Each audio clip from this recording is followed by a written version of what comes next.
What's up, everyone? Welcome to GameFace, episode 312 on Sifted Games at sifted.net, the only podcast you will find where the hosts have almost 50 years of gaming industry experience. Alongside me, the man who adds to that total, Matt Kyle. What's going on, Matt?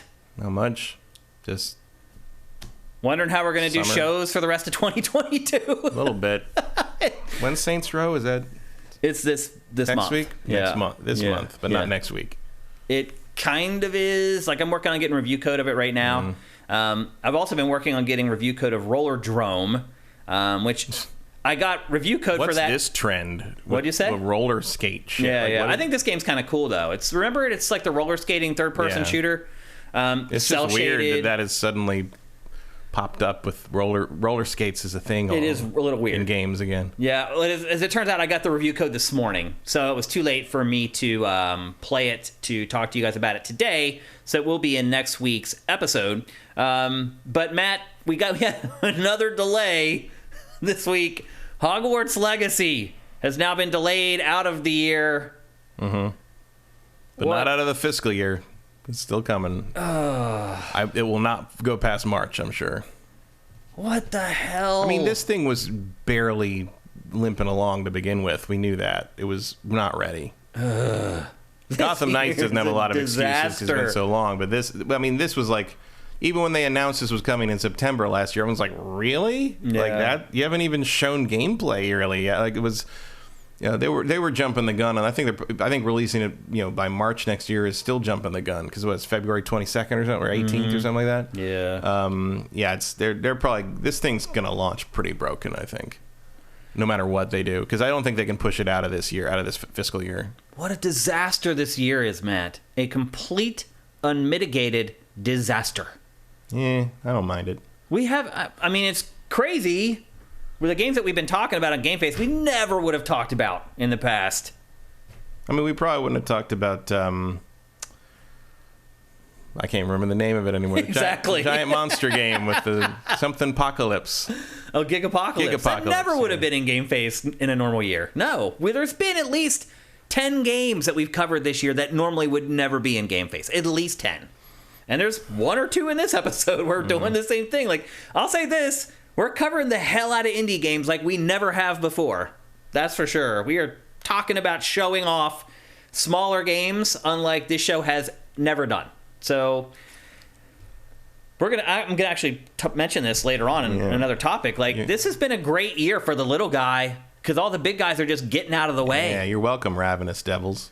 I mean, seriously, if you had a smaller game this year... I probably would have brought that up anyway, though. What? The Ravenous Devils game where where you're the Taylor restaurant where you're killing people and serving them. Well, that game was just cool and unique. I like showcasing games like that, and you're right, we normally probably would, but honestly, a lot of the stuff that we are showcasing on GameFace would never sniff an episode of GameFace in other years. It just wouldn't. So, holy moly. Now what is left?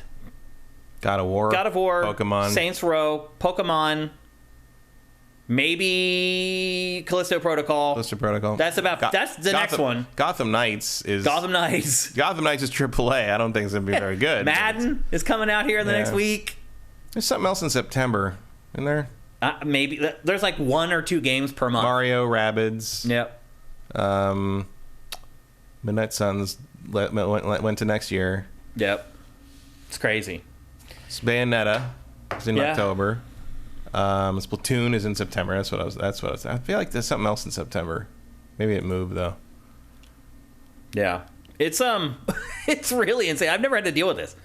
In all my years working in this industry, as I said when we started the show, Matt and I, between the two of us, I think we legitimately have 46 years or something experience working in games editorial. Never seen anything like this. Never had to work this hard to put shows together week in and week out. Again, there are some positives to it. We are featuring smaller games that have some pretty cool ideas, a lot more than we have in the past.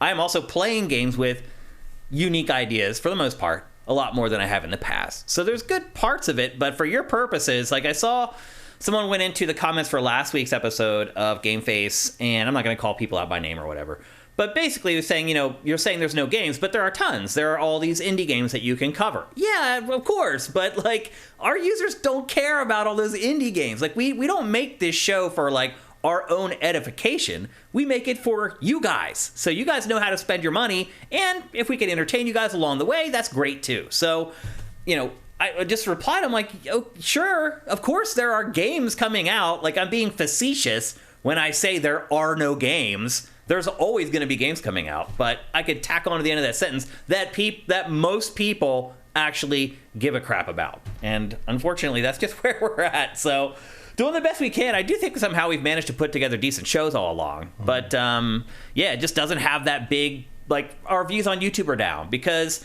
people will look at our show on YouTube and they'll see like the 3 games that we feature in the title. And if they don't catch their eye right away, they keep going. So it's we're dealing with it. Everyone else is dealing with it too. Like, I'm not saying this is a unique problem for us. But Last of Us is in September. That's what I was thinking. Yeah. That's not a huge thing for... But, I mean, what are we going to say about that? Yep, looks prettier. Yeah. We have spent an hour on less. That is a good point. We have. So, anyway...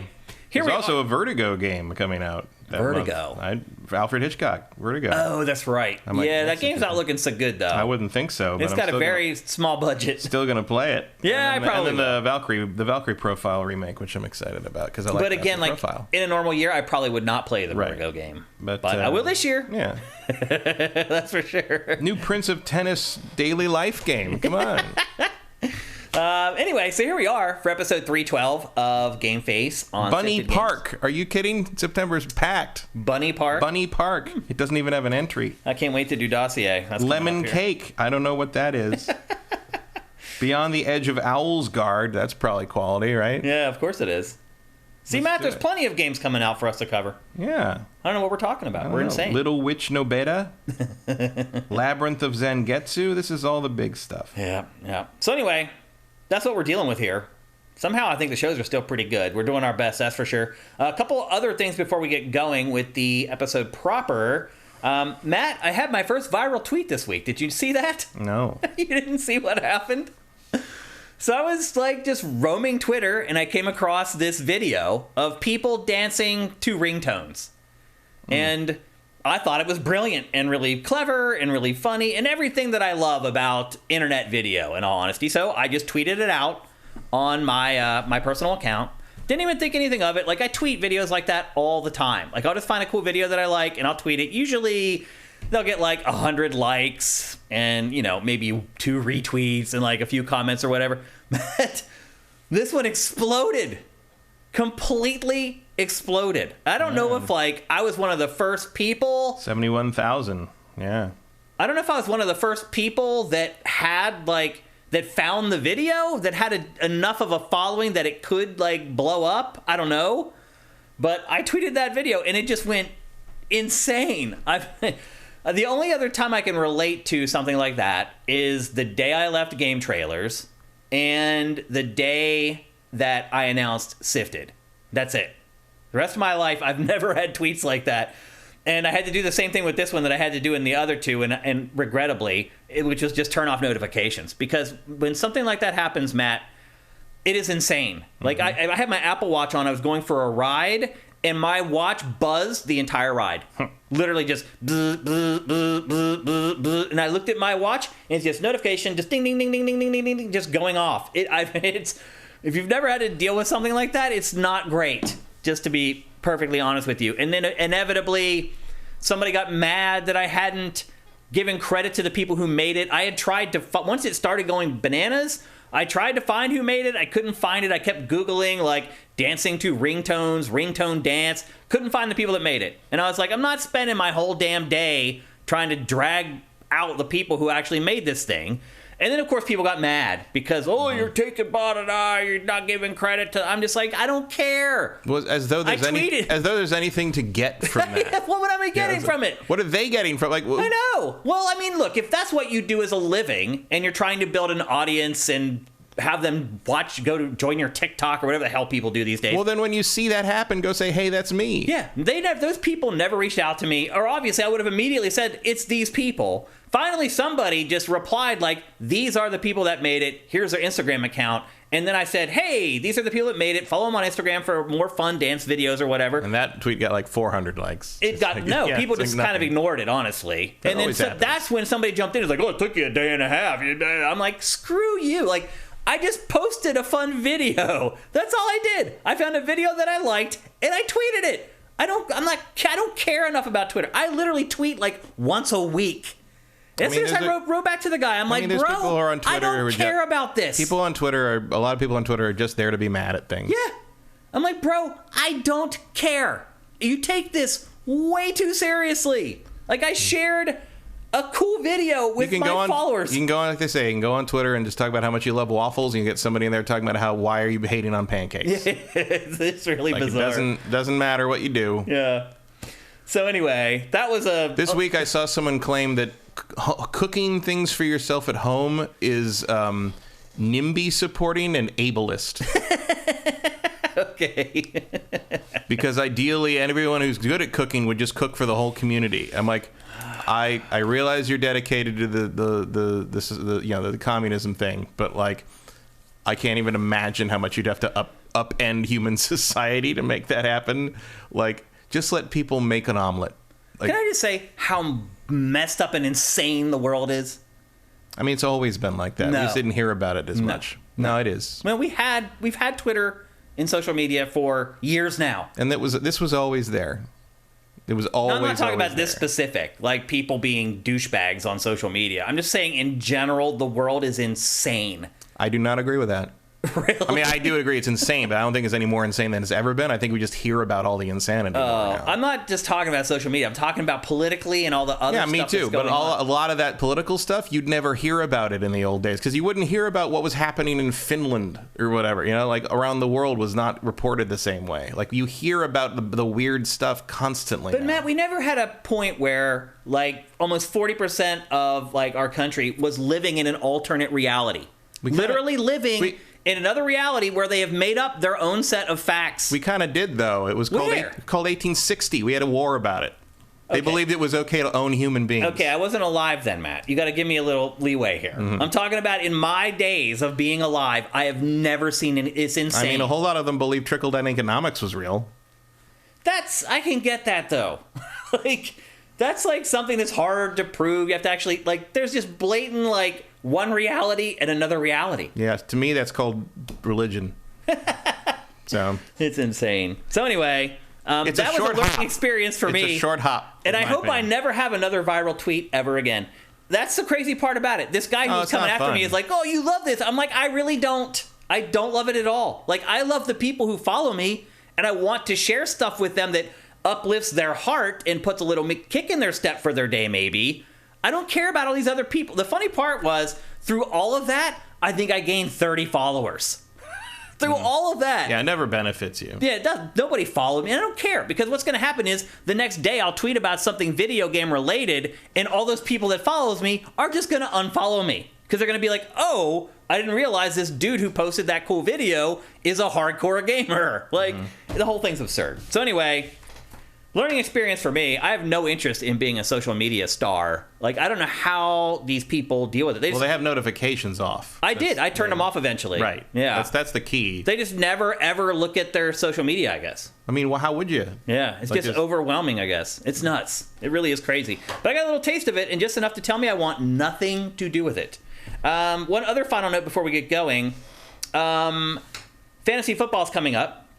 And I'm scheduling like all my money drafts now with all my friends in Philadelphia and all the other places I've started leagues. But I do have a little bit of bad news. I do not think we're going to do the Sifted Fantasy Football League this year. And hear me out before you freak out. In all honesty, last year, the league turned into a complete and utter disaster. There were like 3 or 4 people who just quit. And that just ruins the league for everybody else. Because what happens is, when you play those people, you get free wins. And some people will play those people twice. Some people will only play them once. In this league, it's 12 owners. Sometimes the people never got to play the person who didn't. It just became completely unfair. And I don't want to be the jerk that's like tracking people down and telling people to start their teams all the time. Like, this is supposed to be fun. And so I just don't think we're going to do it this year.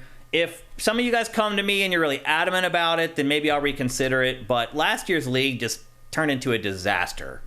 And I don't want to get to the point where I'm like the bad guy commish who's like telling people they're ruining the league and all this stuff. Like, it was just supposed to be for fun, but it's not fun if the competitive part of it is just all thrown out of whack. So I don't think I'm going to do the league this year. If there's enough of you guys who have been in the league who are really upset about that, send me a message on Sifted or send me a DM on Twitter or whatever, and maybe I'll reconsider. But as of right now, I don't think we're going to do it.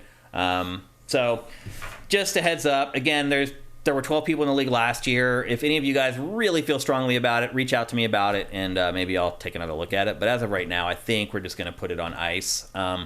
We had lost people who had been in it for like 5 or 6 years who quit, and then we got new people, and those new people, like as often happens, didn't pay attention and didn't care, and that just ruins the league for everybody else, and I don't want to put everybody through it again if that's going to happen. So maybe I would consider chopping the league down to like 8 people that I feel like I can trust to actually participate the way they're supposed to, but I think the 12-person league for sure is probably going to be gone for good.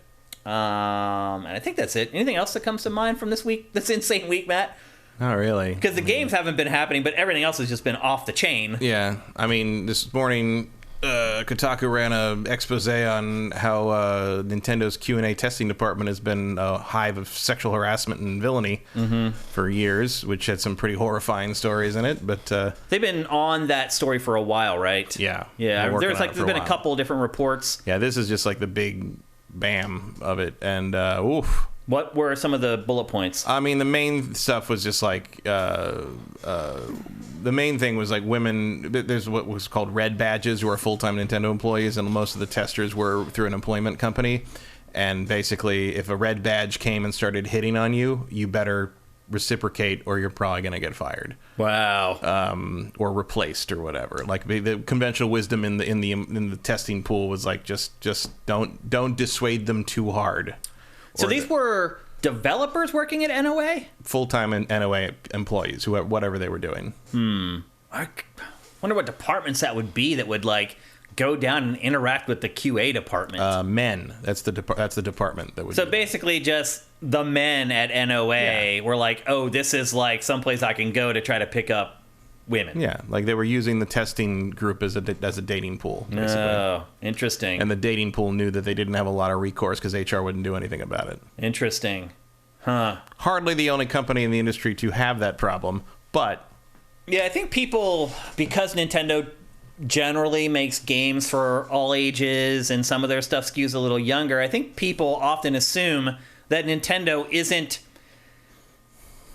basically experiencing a lot of the issues that a lot of other companies are experiencing. Well, they foster that squeaky clean image and all that. It'd be interesting to me to see if Nintendo fans hold Nintendo to the same standard that people have held Activision and Blizzard and Bethesda and all and Ubisoft. And I mean, that's the crazy part. Bethesda didn't do that. At this point, Bethesda just got bought for a lot of money. They didn't have that. But that's the crazy point, is at this point, it's like every gaming company has like... Yeah, but also it's not every gaming company. It's every company. Not. It's just every company. Business. It's just how companies work and have forever. Yeah. Watch Mad Men. Yeah. Like it's been that way. That was normal forever. Yeah. And like now people are thinking, no, we shouldn't have to deal with that. And you're getting some people saying, well, I would argue even 10 or 15 years ago there was elements of that still hanging around. I mean, obviously they're still happening now if these gaming companies are getting popped for it. So I think the way things were run at G4 and Tech TV, you'd have some differences now. Yeah. For sure. Yep, that's for sure. I mean, and there was kind of that whole creep element, with Morgan and some of the female hosts there. Like, a lot of people only tuned in to Oogle, the girls on those shows, and Oogle. Okay, only one O. Okay, but is there? Yeah. Oh, okay. But I mean, also people who were in the company were doing that. Oh, you'd see certain people from other departments who would come and start hovering in your area, and eventually they'd meander over to Morgan's cube, and hey, Morgan, but it's like, bro, she doesn't want to talk to you. Nobody wants to talk to you. Yeah, but she definitely especially doesn't want to talk to you. And you're sitting there and you're like rolling your eyes, like, how long is this going to last before Morgan figures out how to make him go away? It was almost like a game. Well, the game for me was I'm going to go tell Morgan I need her to come do something. Right. Yeah, we would bail her out sometimes. Like, I would do that at events when we shoot with her all the time. You go to E3, and it would just be like ants on a piece of candy. And she'd give you that look. The gotta go. The help me look.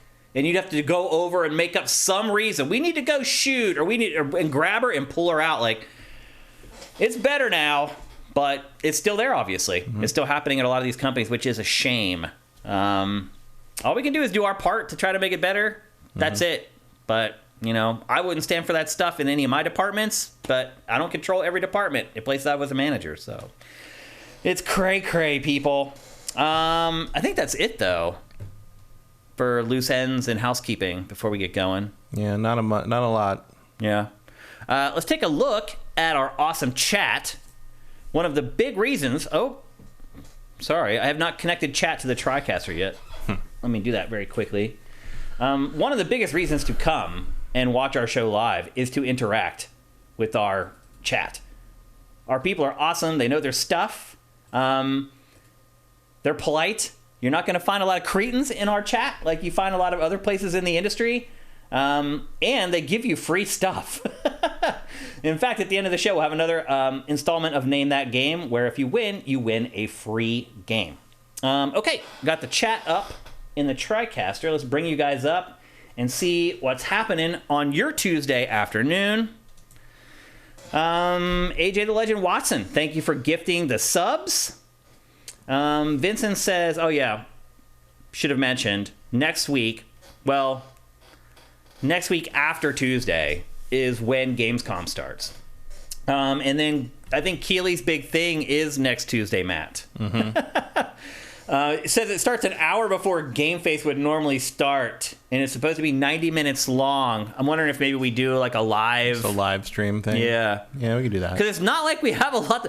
We will have games. That might save us a little bit. Yeah, because next week I will have Roller Watch Throne. that, and then we'll talk about Saints Row, maybe. Yeah, a couple games after that or something. We'll figure it out. Just make sure you follow us on Twitter at Sifted Games, and we'll keep you guys abreast of what we're going to do with next Tuesday. But we will absolutely be here. It'll be a surprise what we end up doing, though. One Super Master Gamer, thank you for Twitch Prime. That's awesome. What else we got here? Anyone else drop us with... here we go. Snowman92DR. Thank you for Twitch Prime. That's awesome. Let's see. Some of you guys are saying you're interested in joining a fantasy league. Fire Native, thank you for Twitch Prime. Nox Atronitis, thank you for Twitch Prime. The McWomble, what's up, man? Hope you're doing good. Thank you for Twitch Prime. Fruit Eater, thank you. Croak, thank you. A lot of people today. I guess it still is the middle of the month. Not all of you guys have done it. Toast9, thank you for Twitch Prime. By the way, we never heard from the winner last week of Name That Game. They never asked for their game. Not Cirque was the winner, right? I don't remember. Yeah, I think it was Not Cirque last week. I never heard from you, bro, to claim your game. So make sure you do that, because we got one waiting for you. And I think that's it. Yeah. People are already like trying to figure out what they're excited about for Gamescom next week. What are you excited about for Gamescom, Matt? I don't know. Yeah, me either. There's the rumors about it. There's the rumors about Armored Core 6 would be fun. Yeah, that's why people were talking about it. I haven't really paid much attention. Yeah, I imagine it'll just be a lot of delays. Probably. More delay announcements. Yeah. It'll be interesting to see what comes out of Gamescom next week with all the stuff that's been going on with all the delays and all that kind of stuff. I don't know. We'll probably see like Hogwarts Legacy, though. I think a lot of the games... Here's probably what's going to happen, Matt. All of the games that were delayed into next year are going to be showcased at Gamescom, would be my guess. Because they obviously should all be ready to show like a developer walkthrough or like big chunks of gameplay. So I would think that that's what we'll see from Gamescom, but we'll have to wait and find out. Okay, let's get the show going, people. We're going to kick things off with... the biggest release of the week, I think. Although Matt didn't even play it. I don't think you did. Nope. And that is Rumbleverse. It is a free-to-play, battle royale, melee-focused game. Each match has 40 players. I hate every word of that sentence. Well, let me just start with this. Everybody hates this game. I hated this game. And let me get the B-roll running so it kind of helps make my point. Oh, somehow I like it less now. everybody hates this game because if you look at it, it looks very generic and very dumb and very boring. And I was a part of that crew. I was like, oh my God, this is made by Iron Galaxy, by the way, which is a studio that picked up the development of the reboot of Killer Instinct for, I think they started development at season 2. Does that sound right? And then finished off all the seasons? It was something like that. Something like that. They took over halfway through. Yeah, and they did a good job with Killer Instinct. I thought they did. So anyway, this is their next new project that they started from scratch. And for whatever reason, when this was shown, I think it was shown at the Game Awards last year for the first time. I think that's where it was debuted, if I remember correctly. I don't remember this. I didn't remember this thing existed until people started talking about it this Well, week. that's because as soon as it was shown, people decided they hated it because of the look of the game and, another Battle Royale. Do we really need that? The currency is called Brawl-a-Bills. Yes. Yeah, the currency that you actually pay for, Brawl-a-Bills. Yeah. I'm gonna go in the other room. So, I'll fully admit, I was on the hate Rumbleverse train. I agreed with everyone. I was like, it looks terrible. It looks like it plays terrible. What is this thing? It's like a professional wrestling battle royale game. Maybe the dumbest thing I've ever heard of in my life. And then I played it, Matt. And I'll say this. I've gone through waves with this game. So when I first started playing it, I didn't like it that much at all. I didn't really understand the controls. I didn't understand how things were supposed to work. I didn't understand the gameplay loop or any of that stuff. And then once I figured it out, I kind of fell in love with it, Matt. I hate to admit it. So, as I said, it's 40 people in each match. You can play solo, which is what I mostly played, or you can play duos. They haven't really added anything beyond that so far. But as you see, you're shot out of a cannon into the play world. And the play world begins as a sphere, a circle. And just like every other battle royale, as it goes at certain intervals, the circle shrinks. And you have to stay inside the circle, which forces people to be pushed closer together and encourages confrontation. Now, one caveat about this is if you're outside the circle, you only have 10 seconds to get back into the circle or you'll die. You can go back into the circle and the count will kind of reset, but if you pop back out, it will start again. So you don't have a lot of time outside the circle before you die, literally 10 seconds. And they claim that this was them trying to incorporate the 1, 2, 3 count from wrestling into the game in some way. So for most intents and purposes, it does operate like a typical battle royale game. You want to be the last man standing against 40 other players. And I will say this too, the battle areas are small. So as you saw when I first got launched by the cannon into the world, the actual world itself is pretty gigantic, but the area that you play each match in is just a fraction of the overall world that has been built for Rumbleverse. So you get shot by a cannon into that smaller area that you're actually going to play in a different part of the city. And as you're flying in, you can keep flying, and then you tap A to kind of actually descend down. So you can choose like the part of the play area where you actually want to start in, and you can see the other players with you. But I think a lot of people here, there's only 40 people, and they're like, oh, that doesn't seem like that much. But it's perfect for the actual play areas that they give you in this game. So it is all melee based. There is no... You can throw some things that you pick up, so I wouldn't say that there's no projectile weapons at all, but there are no guns. There's no weapons in this projectile weapons, that you use all the ammo, and then you find more ammo, and then you can pick up like some objects like mailboxes and throw them at enemies, but once you do that, like it's gone. You can't really like pick it up and then keep throwing it. You do get melee weapons like baseball bats and steel chairs. But they only last for X amount of time before they break, and that is one of my biggest complaints about this game, is that the weapons break way too fast. You whack somebody like 3 or 4 times, the baseball bat breaks, and you got to find another one. And finding weapons in this is not easy to do. Everything is hidden in these crates, and inside the crates, it can be a number of things. So it's a lot of it, and this is endemic of a lot of battle royale games, there's a level of luck involved to the game. Meaning, Like, if you find a weapon at the right time, particularly when the game starts, like a lot of other Battle Royale games, if you're lucky enough to find a weapon right away, you have a huge advantage because there's 5 other people who just landed right next to you. And if you're the first one to get a weapon, you're going to have a huge advantage over those people because the weapons increase your damage output. Now, you can still do damage without weapons. You can just punch and kick, and there's very simple combos.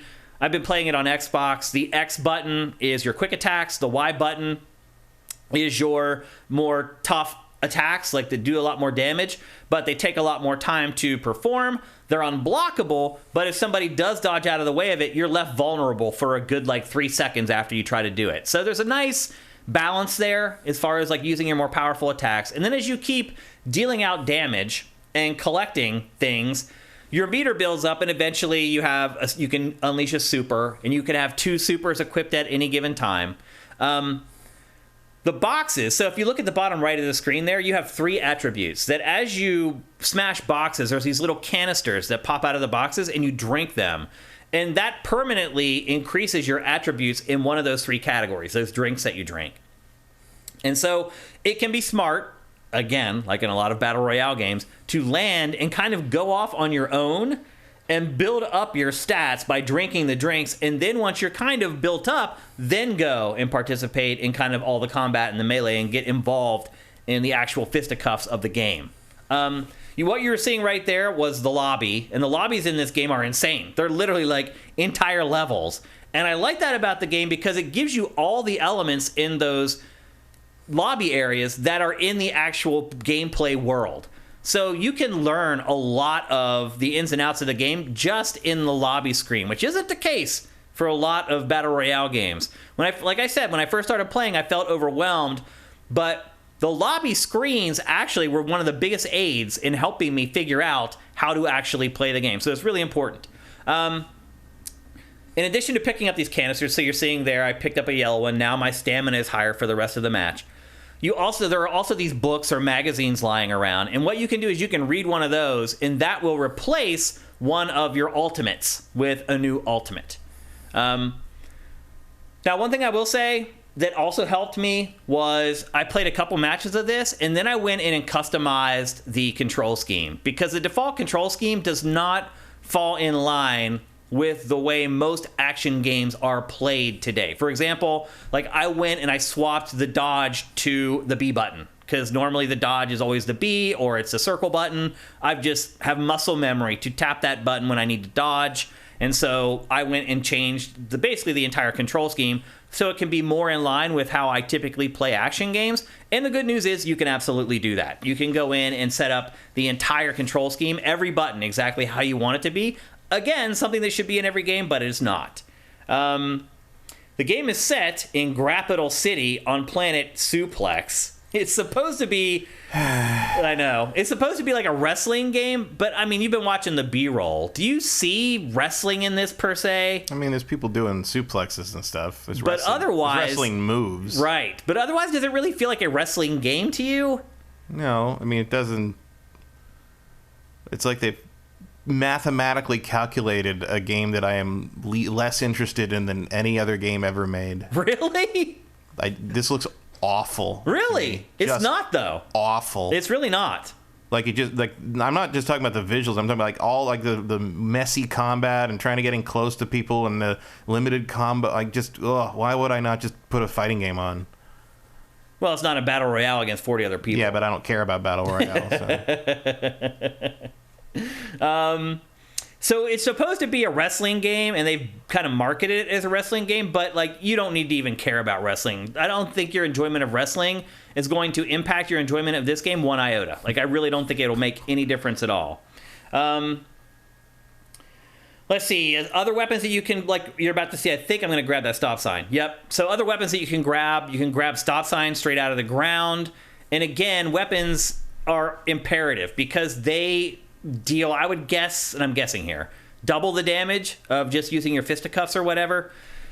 And then, like every other Battle Royale game, it has a lot of the same issues where, you can get ganged up on. A lot of it is just luck. It's like you engage with somebody. Does somebody else join that fight? If they do, suddenly it's just luck who ends up winning that fight. Because you don't know if they're going to come in I mean, that sounds like wrestling. And they're exactly, you're right, actually. You don't know if they're going to attack you. You don't know if they're going to attack the person that you're already squaring up with. There's a lot of randomness to this game, but I also think that that's a little bit of what makes it fun. So right now I'm sprinting. The sprint is governed by your stamina. So again, like if you look at the bottom right there, the yellow meter, if you increase your stamina, it means you can sprint more. So there's strategy to it. There's a pile driver. Yeah, so that's one of the specials that you're seeing right now.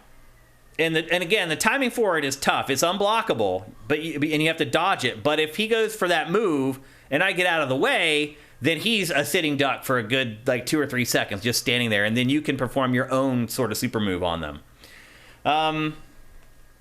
What else is there to mention about this game? There's jump attacks. As I said, there's throwable items.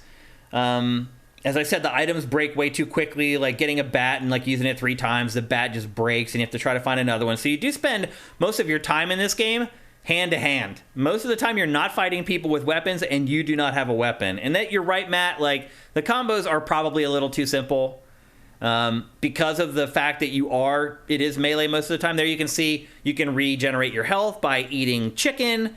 And obviously another tactic you can employ in this game is fight, win, run away, hide, eat chicken. Once your health is full, run back. But again, it's just like real life. Yeah, just like real life. But again, it can be hard to find items that you actually need in this. It's a lot of luck, whether you find a chicken leg or whatever that's going to replenish your health. But it's also very easy to hide and stay away from the rest of the people that are brawling in this and just kind of keep looking for stuff in boxes until you get exactly what you need.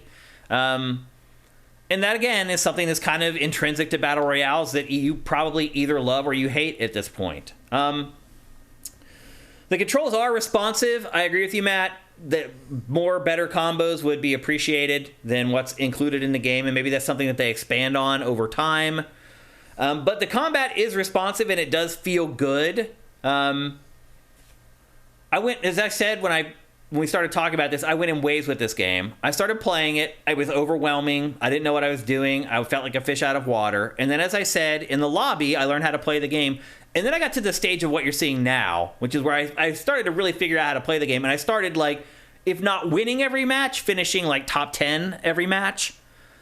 And then last night, I jumped back in to play some more, and I ended up getting matched up with some good players, and they housed my ass. And I suddenly didn't like the game as much as I had the day before. And I started to realize that if people can, and this does happen in a lot of Battle Royale games, if you find people who are friends that are playing together, they will tag team you. And there are ways in this game where you can fall into a loop where you can't do anything, where they keep attacking you with a perfect timing so that you're basically just continually getting juggled, and there's no way to get out of the loop of getting attacked. And again, I never saw it one-on-one. I only ever saw it when 2 or 3 people were attacking me at the same time, but nevertheless an issue, although if you're someone who likes to play in duos or trios, maybe the fact that that type of a strategy is in there is something that appeals to you. There are huge health bars. It very rarely happens in this game that you spawn and then you're dead a minute later. Your health bar is very generous. And again, because you can replenish your health bar with the chicken legs, you can conceivably, if you're smart enough about sneaking around the map, you can conceivably last forever if you just want to be a coward and try to just hide. And again, a viable tactic in Battle Royale is to just hide and wait till everybody kills each other and then pop your head out after there's 5 or 10 people left. You can absolutely do that in this as you can in every other Battle Royale game. My biggest complaints, and now here's some criticisms that I have. The biggest one I have, and I think it may be a game breaker, honestly, is that it takes forever to get into another match. I've talked about this before, and if you go and watch or read interviews with the early Call of Duty teams that worked on the early Black Ops games or worked on the early Modern Warfare games, they will tell you that their secret sauce to making Call of Duty popular over other shooters was the time between games. How long it took between the time where you were eliminated from a match or a match ended and how long it took before you were firing bullets again. That was one of the things that they worked on constantly to improve in the Call of Duty franchise, and it is abysmal here. Setting up your first game can take 2 or 3 minutes to get into a game, And then once you're eliminated, you can immediately choose to join another game. And I've never seen it take less than a minute, ever. Never, ever have I been able to join another game in a minute or less. What's the standard time to get into another Battle Royale game from like... Well, Call of Duty typically is like 12 seconds or something like that. Battle Royale games usually are like 20 to 30 seconds. And I don't know if part of the problem is that they don't have enough players in the player pool. Mm-hmm. I don't know. But this has crossplay. And it seems to be like a lot of people are playing it and enjoying it. I don't know. It's hard to get any data from the game itself on that. So I don't know if that's causing the problem. As far as like they don't just have enough people to populate all the matches. I don't know. But I do know that for this game to survive long term, they're going to have to figure out a way to get people into the next match way more quickly than it does now. It just doesn't work. There's a battle pass. This game is free to play, by the way. I don't think I've mentioned that in all of this. This is a free game. Now, initially, they were going to have some kind of a weird thing where they had like a paid early access thing. And I think what happened was the response to the game was so negative that they're like, you know what? I think we need to make this a free to play game. So it is free. But as you're seeing, look at how little I was going to say you earn. Like a very slow progression. Oh my God. It is glacial. Again, another deal breaker in this, particularly with free-to-play games, where you're like, okay, I'm getting this for free, but I at least still need to feel like I'm doing something and making some kind of progress. Like, even once I did start going up in levels, like I never really earned anything that was worth anything. But on the flip side, I was able to play this game no problem. There is no play to win in this. None of the stuff that you earn or pay to unlock or pay to unlock will help you play better or help your character be more powerful. It's all cosmetics. So they're handling that part of it right, but the progression, like the actual earning of the currency. So there's those bills that you talked about earlier, which is a currency you pay real money for. And then there's fans. Fans is the free currency that you also use to unlock stuff for free. The fan stuff, it's so slow. It takes forever to earn any fans in this game. So I would just say right out of the gate, if you want to be able to customize your character, you're going to have to pay. Unless you are the most patient person on the planet. I played this for hours and never unlocked another piece of like gear. So it is very slow. I'm guessing that's part of the plan to get people to actually spend real money on this game. But the good news is it's not pay to win. The bad news is they've not found a great middle ground. If you want to customize your character, it is a grind. I guess in general, when we talked about a game not long ago, that's kind of similar to this called Naraka Blade Point. It was a melee focus. It did have guns, but the guns were all like muskets, like single fire weapons. It took forever to reload. This doesn't have any of that stuff. This is all melee, 100% melee, but it is very similar as far as like the ebb and flow of each match and how you kind of approach how you want to compete.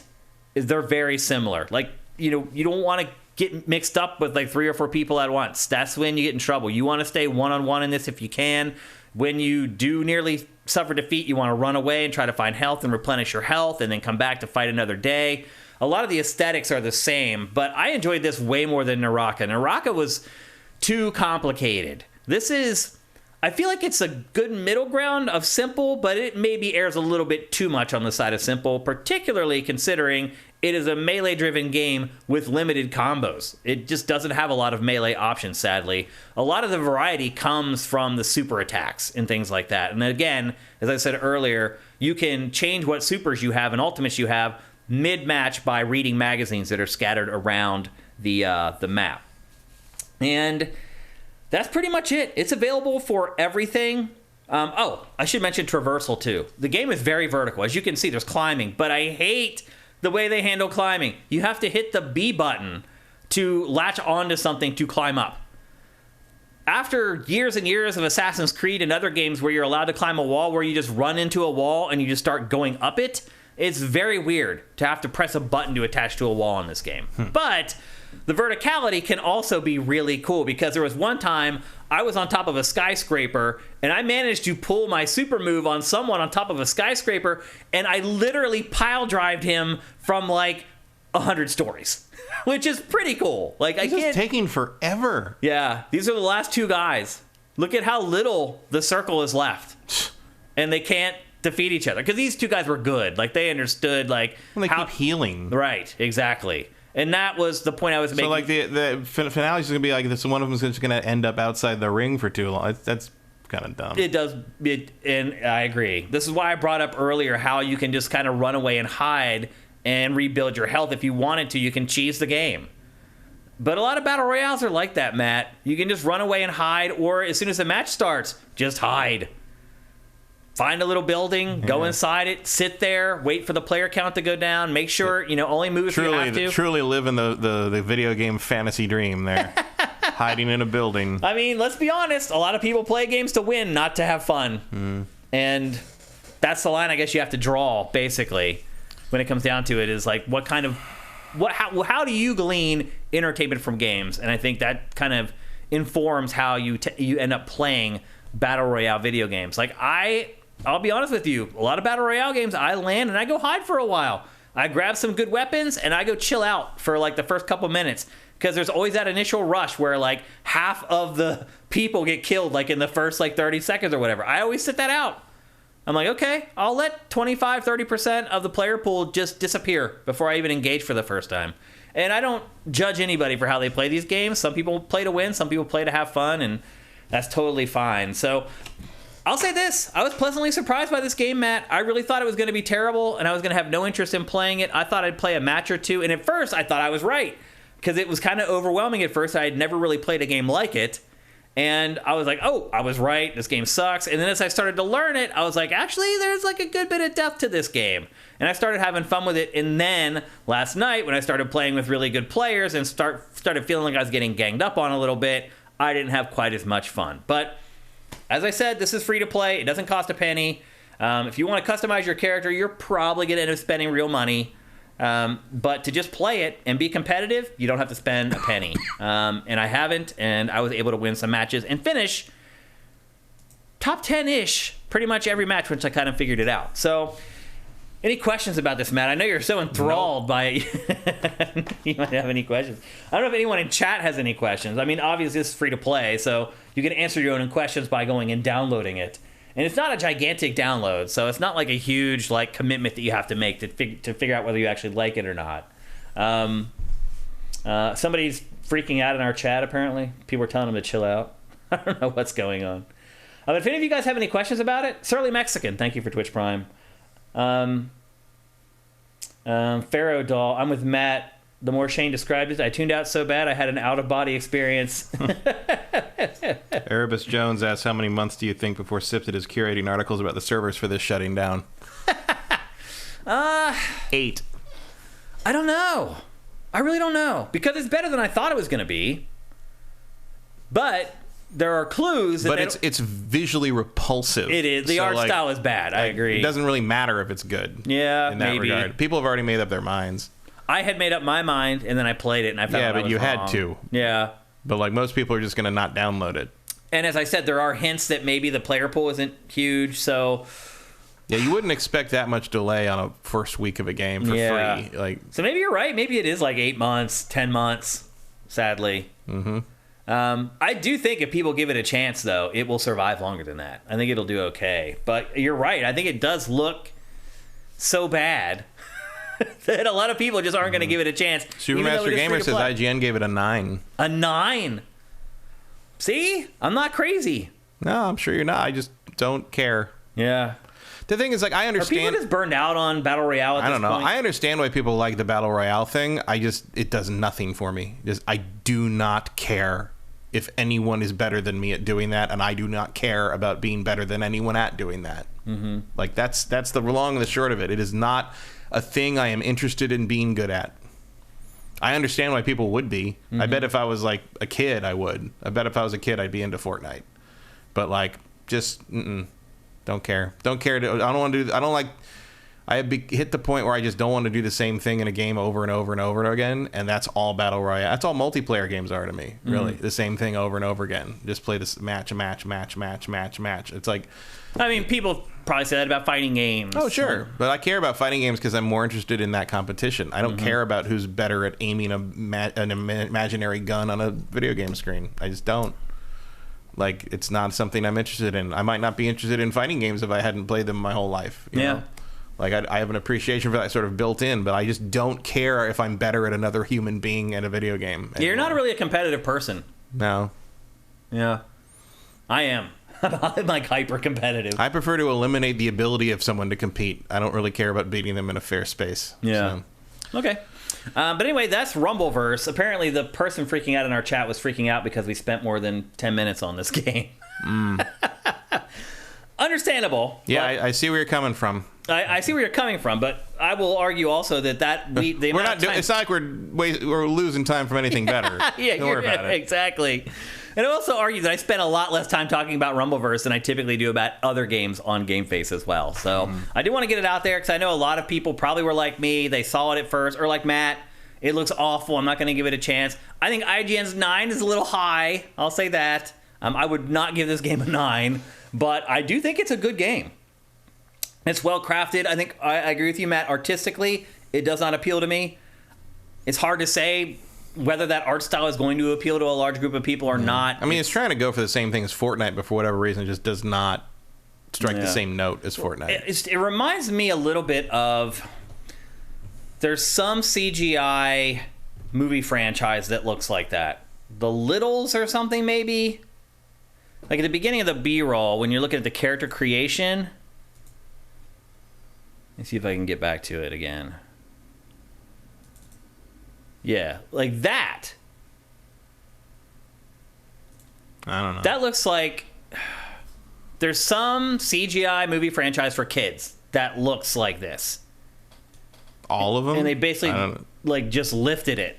Like right there. Isn't there a I don't know, it's kind of like a DreamWorks movie that looks just like that? DreamWorks smirk to it, I guess. Yeah. I don't know. Like, which is cheap.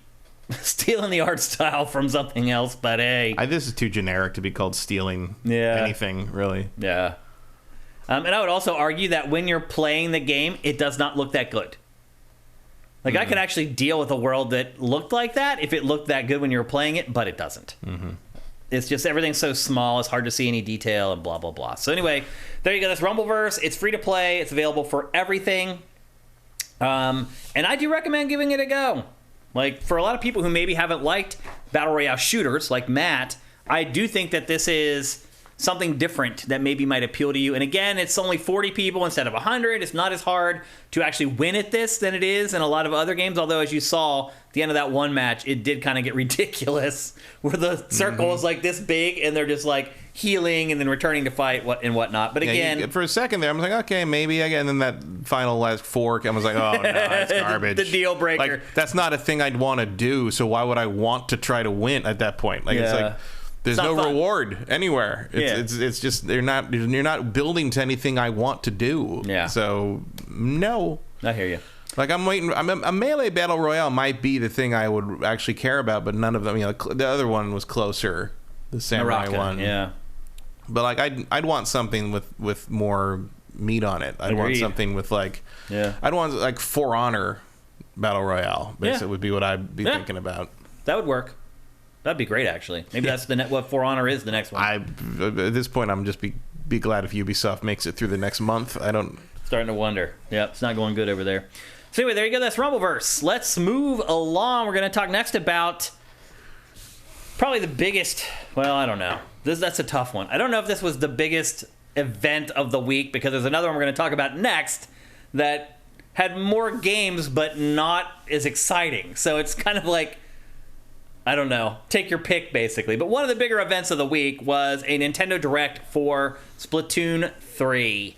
Matt, you've not been a fan of Splatoon in the past, correct? No. What is it about the franchise that you don't like? Multiplayer. You don't like that? That it's multiplayer, mostly. I don't care. So, were you waiting with bated breath to see if they would actually fill out the single player of this time? No. Or have you just written it off at this point? I've more or less written it off. Yeah. Like, I appreciate the stab they went in that direction with Splatoon 2, but I still didn't play it because I don't want to spend Nintendo full prices to play something I'm probably going to play for like 2 hours and ignore after that. Like, I don't see it. The campaign sucks. Right. It's a stage-based campaign. Yeah. It's not like a story-driven thing where you have characters that you keep interacting with. I just like the idea of it. I think the characters are cool. I think the art style is cool. Do you like the art style? Yeah, the world is weird and interesting, but like... WoW, I don't care about, like, just match-based multiplayer over and over and over again. Like, it just doesn't, I'm not into it. Like, I would play Splatoon, Panzer Splatoon Saga, the RPG that would be a version. game I would play. That's what I'm waiting for. Well, I am a huge fan of Splatoon. Honestly, I still play Splatoon 2 every once in a while. Like, if I'm just sitting around, like, waiting for the wife to get ready to leave for dinner or whatever, I'll boot up Splatoon 2 and play a couple matches. So I am a big fan. I am not a fan of the campaigns in the Splatoon franchise. I feel like they might as well I think your reaction to the campaigns is one of the main reasons I just never bothered. Yeah, because they're bad. I'll be honest with you. They're stage-based. It's not like this flowing thing that you play through. They're broken up into, like, chapters or whatever. So it never really tells a compelling story. And unlike you, I actually am not a gigantic fan of the art in Splatoon. Like, I think that these characters and stuff are just kind of off-putting and weird. I will say this, they're different. No other game looks like Splatoon, but I'm not a gigantic fan of the art in this game. It seems just bizarre and avant-garde, which I guess if you're half human, half squid characters, yeah. I mean, that's going to happen. It makes me think of Jet Set Radio to some degree, a little bit. which is never a bad thing. Yeah, but I love to play it, and I am a gameplay first guy, and I love playing Splatoon. I love shooters, and this is it. There's no other game that plays anywhere close to Splatoon.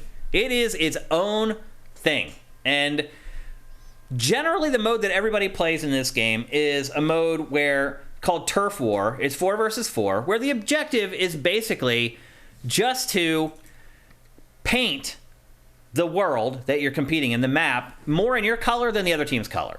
And that returns for Splatoon 3, except the twist now is that there are going to be 3-team Turf Wars, which is kind of crazy. Like, that really switches things up drastically as far as your strategy is concerned. Like, the other thing I would argue is that Splatoon really requires teamwork, and nobody ever has a mic on Switch, so you can't coordinate. So, like, I can play Call of Duty without talking on a mic. Most shooters I can. This one in particular is really hard to play without communicating verbally, and nobody does. So that is probably going to be an issue that's going to proliferate in this one. The app is coming back, and it will be available day one on the day the game launches, which isn't always a given with Nintendo's first-party games.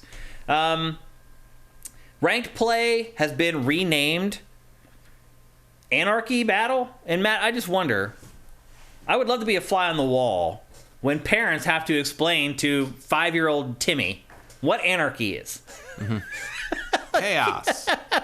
Timmy already knows. You think Timmy knows what anarchy is already? In this climate, yeah. That's disturbing and sad, but you may be right. But anyway, that was on last week's Elmo's World. Yeah. It was the word of the day on Sesame Street yesterday. Anarchy. Anyway, the new ranked play is called Anarchy Battle. Smash the state. Modes are on rotation, and they include Turf War, as I said, which is a classic mode, Splat Zone, Tower Control, Rainmaker, and Clam Blitz. Now, Nintendo did not go into details on what all those modes are. There's also a solo queue, so you can play by yourself. You don't have to team up if you don't want to. Most importantly, there are going to be 12 maps at launch, which is amazing. Hardly any shooters come out with 12 maps at launch anymore, which is sad, but the truth. And one big complaint I actually had about Rumbleverse that I didn't mention is that, yeah, the world is big, but it all looks very samey. Mm-hmm. Like, yeah, there's like 10 square miles of terrain, but it, like, when they put you in that circle, it doesn't feel any different from the match that you played in a circle that was on the other side of the map like the time before. But this one, the maps in this game are completely different, and there are going to be 12 at launch, which is amazing.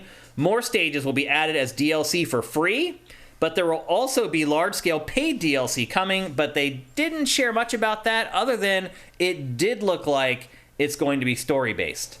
There's a new main cast that includes a trio of characters. One's called Big Man, one's called Shiver, and one's called Fry. And instead of having like the fake newscasts like they do in the older Splatoon games, they host a podcast, surprise, surprise, called the Anarchy Splatcast. Again, the word anarchy. And then the hosts from the first Splatoon game, Callie and Marie, they return. Captain Cuttlefish returns. The Turf War judges, Judd and Lil Judd, return. But there are new NPCs for the vendors in the overworld, which is cool. the characters that they create for this franchise generally are pretty unique, whether you like the art style or not. There are results in some good, though hard to find amiibos. Oh yeah, so there are 3 new amiibo launching at the end of the year. They are not launching with the game, which is a little weird. The amiibo are this launches September 9th, so very soon. And the amiibo don't launch until the fall. So it's odd that they're releasing the game and then months later they're putting out the amiibo. It's amazing how hard the ball was dropped on amiibos. It's crazy. They were so popular you couldn't get them for a while, and then they just stopped. Yeah. Like they didn't even put out new ones for Fire Emblem. Yeah. Like it's bizarre. Right now you're seeing a new technique. So there's 2 new traversal techniques in this game. One is called the Squid Surge, and that's where players can swim up walls in a single burst, which is nice. And then there's the Squid Roll, which is what you're seeing at the end there, which makes it possible to jump out of ink while turning around at the same time. So basically, they're just giving you, finally, the Resident Evil quick turn for Splatoon, something that this game has needed for a really long time. All the weapons from previous games return. However, there's 2 new classes of weapons in Splatoon 3. One is called a Stringer, which is like a bow and arrow. And then the second class is called Splatanas, which are basically katanas. They're wipers that allow you to charge and send blades of ink through a sword. And then there's 3 new special weapons as well. And the special weapons are your specials, basically. Once you have sprayed enough ink, your meter fills up, and then you can unleash your special. There's all the old ones returned from the prior games, and now there are 3 new ones.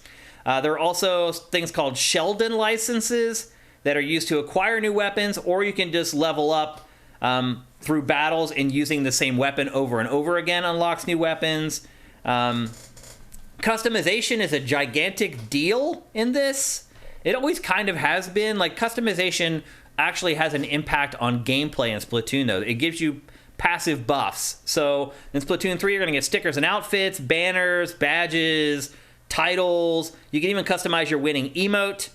They'll also be releasing new items every 3 months for 2 years. So there is a big post-launch plan. And there is the new Splatanas that I was talking about, the new sword-like weapons, which I probably will not use. I'm a Splat dualies kind of guy. I basically have 2 Uzis dual-wielding that I end up using in Splatoon every time. They always work out best for me. But the post-launch plan for this looks insane. So you have the free maps coming, you have all the cosmetic stuff coming, you have all the items coming, you have the paid DLC, which looks like it's going to be an expansion to the story mode, all that stuff. And here are the new specials that I was talking about earlier. There's the new bows that I was just talking about. Again, I probably won't use those either. Splat dualies for me all the way. And then, talking about new modes. So there's a turf war game that you're seeing right now. It's a card battle game that can be accessed from the Splatsville hub. It's called Table Turf Battle. It includes 150 cards, and you can get a free starter deck when you buy the game, and then you're trying to collect all 150 cards. Currently, though, the game is only playable against NPCs. It doesn't appear that you can play against other people online, which is weird, but not all that weird when you consider how Nintendo handles the online for a lot of its games. Salmon Run returns, which is the 4-player cooperative horde mode. I don't know if you remember this, Matt, but in prior entries of the series, Salmon Run was this thing that would pop up from time to time.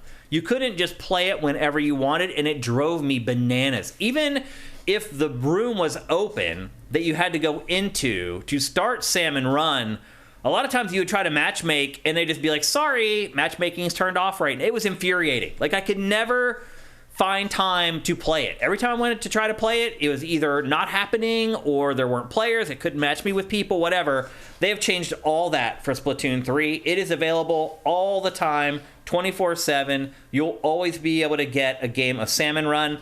They've also now added gigantic bosses to Salmon Run. So instead of just like being waves of enemies, now you actually fight bosses. They've added elites. This is one of the new elites that they've added to Salmon Run. They've really just blown it out and made it something different. So there's also this like egg mechanic that you've been seeing. There's these eggs that you collect, and then the 4 of you and your 3 teammates can basically join together into this giant contraption that then fires the eggs So it's almost like a special where all 4 of the players that are playing together team up to use the special together. So basically, they have just completely expanded and blown up Salmon Run. And I think pretty much all the changes that they've made have been for the better. So I'm glad that they've improved it. And I'm also glad that they're going to make it way more accessible than they have in the past. So good news all around on that front. Then there's the return of the story mode. This time it's called Return of the Mammalians. And once again, it looks like an afterthought. It's all stage-based. Again, Nintendo is recommending it for multiplayer training, which is really all it's good for. And if you've been playing Splatoon for years and years like I have, you don't need training anymore. You understand how it works. And honestly, like in Splatoon 2, getting through the campaign was like an exercise for me. It wasn't something that I really enjoyed. It was like, I need to play this so I can talk about it on GameFace, and as soon as it's done, I will never go back to it. And that's exactly what happened. Let's see. The story mode, you play as Agent 3. You're the latest recruit of the new Squid Beak Splatoon. You battle the Octarian army, whose members are covered in hair for some reason, which is weird. I don't know where that comes from. Well, it does say the return of the mammalians. Yeah, I guess you're right. They have to have body hair. That's a good point. Let's see. Along with the small fry buddy, you can explore the stages. And that is a mode called Recon, where you can just go and kind of just float around the stages and kind of learn the ins and outs of each stage. That's something that prior games probably should have had. And there's also a new monthly event called Big Run, where players have to defend Splatsville from the invasion of the Salmonids. And then the Splatfests are also returning. Do you remember those, Matt, where you would pick a side like peanut butter or jelly or black or white? I remember the Transformers ones they did. Yeah. And then you fight for a whole week, and then at the end of the week, if you're on the team that wins the most battles across the week, you get like free cosmetics or whatever. Those are returning. Except now there's 3 sides to choose from. The first one that they're having is rock, paper, or scissors. You choose one of the 3 and then fight for that side. There's also a photo mode. As I said, there's extensive amiibo support that's going to be there at launch, and then there's 3 new amiibo that are launching in the fall. The first Splatfest beta launches on August 25th. So there's going to be an open beta for this game coming up here in just a couple, not even 2 weeks, that everyone will be able to play in. The beta itself starts on August 25th, and then the first Splatfest, which is rock, paper, scissors, starts on August 27th. So you'll be able to play just regular multiplayer for the first 2 days, and then the Splatfest takes over on the 27th.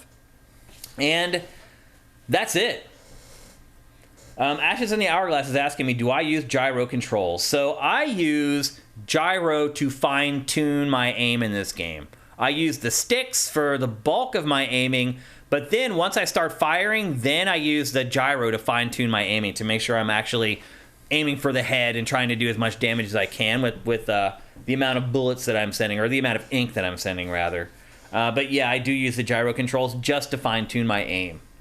And I'll be honest with you, the reason I do that is because I don't feel like the manual controls are great in the Splatoon franchise. I feel like they're herky-jerky, and it's hard to be really fine with the aim unless you use the gyro controls, and I will probably do the same exact thing in Splatoon 3 as I have in the first 2 Splatoon games. But I'm a huge fan of this franchise, and while I'm excited for Splatoon 3, I'm also disappointed. I really thought that with this third one, they would provide a viable single-player campaign. One that people actually want to play. One that might be worth buying the game for alone or playing the game for alone. But once again, it's an afterthought. The bulk of the game is multiplayer or cooperative play. And I would also argue that they haven't made a lot of changes to that. Like, the Salmon Run stuff, yeah, it's more robust, but it's still just another Horde mode. Now we get to fight bosses? Okay, been doing that in Gears of War for the last 10 years. Like, I'm a little disappointed because this is everything. This Direct laid it all out. It was like 40 minutes long, Matt. Can you believe that? They managed to have a 40-minute Direct just for Splatoon 3. And even with 40 minutes, I felt like a lot of the material was just stuff that we're already familiar with if you've been playing the franchise for the first 2 entries. And again, I am a gigantic fan. I am excited to play Splatoon 3. But not as excited as I should be. There just aren't enough new changes. to get me really excited about it. I don't know if maybe you guys are. I will say this, provided they nail the other parts of it, which I'm pretty confident that they will. They already have created 2 very high-quality games in the franchise lineage. If they are able to do it, and you have not played Splatoon or been into Splatoon, then Splatoon 3 certainly is looking like the one you should sign up for. It does look like it's going to be the best one in franchise history. At least it's shaping up that way.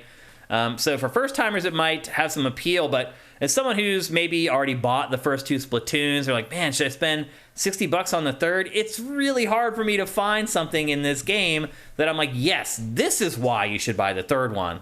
So, I don't know. It feels like it's resting on its laurels a little bit because it already is a very unique franchise and it does play unlike anything else on the market. Some may argue there's a reason for that because that other studios just don't want to do it. But at the same time, there is nothing else like it, and there is value in that. So that's Splatoon 3. Do you have any questions about it, Matt? Not really. I mean, it's, like you say, it's Splatoon. Yeah. Again, with some stuff. Did you give the first one a shot? Did you play it at all? I played a little bit of it. Yeah. What'd you think of it? Fine. Yeah. But I like the element of surprise in Splatoon, that you can like move under the ink. And one of the perks that you get, at least in Splatoon 2, one of the pieces of clothing that I had, one of the perks of it was that it would hide the icon when I was under the ink. And so one thing I love about this franchise is the element of surprise. You can swim under the ink and then pop up right next to somebody and be like, surprise! And then cover them with ink and finish them off. Like, I like that about the game. I like the verticality of the game, how you can go up a wall underneath the ink and then pop out the side of the wall. Like, you can do stuff in this game that changes the way you think about shooters, no doubt about it, and that's what I like about it. But I do feel like I've kind of wrung that stuff a little bit dry. Adding the squid surge and the squid roll should help a little bit, but I just feel like at this point they're just kind of running in place, Matt. Adding a third team to Turf Wars, I'm gonna have to wait and see how much that changes stuff. I do think it might change things pretty drastically. I'll be honest, that's what I'm most excited for. Well, it looks like it'll be an interesting dynamic, at least, especially since it looks like one color starts with 2 start points, and the others are on the other side. So, like, there's an incentive for the other 2 colors to team up against the one color, but that balance of power is going to shift pretty fast. Well, then ultimately you still have to beat that other team. So, yeah, it could add some dynamicism to the matches that Splatoon has not had in the past. So, I'm reserving judgment is what I'm getting at. I'm not saying, like, don't buy Splatoon 3 or buy Splatoon 3. I'm looking at what they presented as a veteran of the franchise and saying it doesn't look all that great, but Vincent says it's 4v2v2. 4v2. So one team has 4 players, and the other 2 teams have 2 players. Interesting. And then it's only during the Splatfests. Really? Wait. I don't think that's right. They dedicated like 8 minutes of the presentation to 3-team turf war. If it's that simple, and it only happens during Splatfest. They want you to play the Splatfests. By your own admission, they don't really seem to have a whole lot else to talk about. Yeah. But why would you cordon off the most interesting tweak to your franchise? It's almost like Salmon Run all over again. Hey, here's this new thing, but we're going to keep you from playing it. That makes no sense. But you know what? Based upon Salmon Run, maybe he's right. Because that was really dumb with Salmon Run, and it would not surprise me if they're doing something really stupid with the one selling point of Splatoon 3 as well. So maybe he is right. I did not get that from watching the presentation, though. The third team is only during the Splatfest. I did not get that from watching that at all. Maybe there was an extra press release or something. Weird. Okay. But anyway... The bad details tend to come out in text later, as we That's true. know. Yep. But as I said, it's coming out September 9th. So, coming out real soon. We have to wait too much longer for everyone to find out if they're going to be into Splatoon 3. And as I said, beginning August 25th, there is going to be an open beta where everybody can play it. So, you're going to be able to figure out if you want to check it out or not. I do recommend that if you've never tried Splatoon, get in on that beta. Join the beta and play. Because again, there's no other game like it. I know I'm not a big fan of the art style. Matt really likes it. Art is subjective, typically. You may be looking at it and being like, ugh, I don't know. I'm just telling you, there's no franchise that plays like it. Not even close. And for people like Matt, for instance, who maybe don't like shooters much at all, it has a different flavor to it. There's a 3D platforming element to it, I guess, is the best way I can describe it. It's like the best way to turn a 3D platformer into a shooter. It just costs too much for me to like impulse buy into it. And like, this is full price, $60, by the way. It is not. You're right, though. And it will never stop being $60 because people buy it. Yeah, because people buy it because it's Nintendo. And you're right. Like, this game should sell for like $40. That should be its price point. And maybe it does even better if they do sell it at that price point. I don't know. That's an algorithm. I'm not privy to the data that feeds into it, unfortunately, so I can't really make an informed opinion on that. But again, as a huge fan of Splatoon, my anticipation for Splatoon 3 is pretty muted, which is disappointing because we don't have a whole lot to look forward to, unfortunately. This is one of the games I was really looking forward to for 2022. Ashes in the Hourglass says, Splatoon's art feels like a modern Jet Set Radio. A little bit. That's what I said. Yeah. Yep.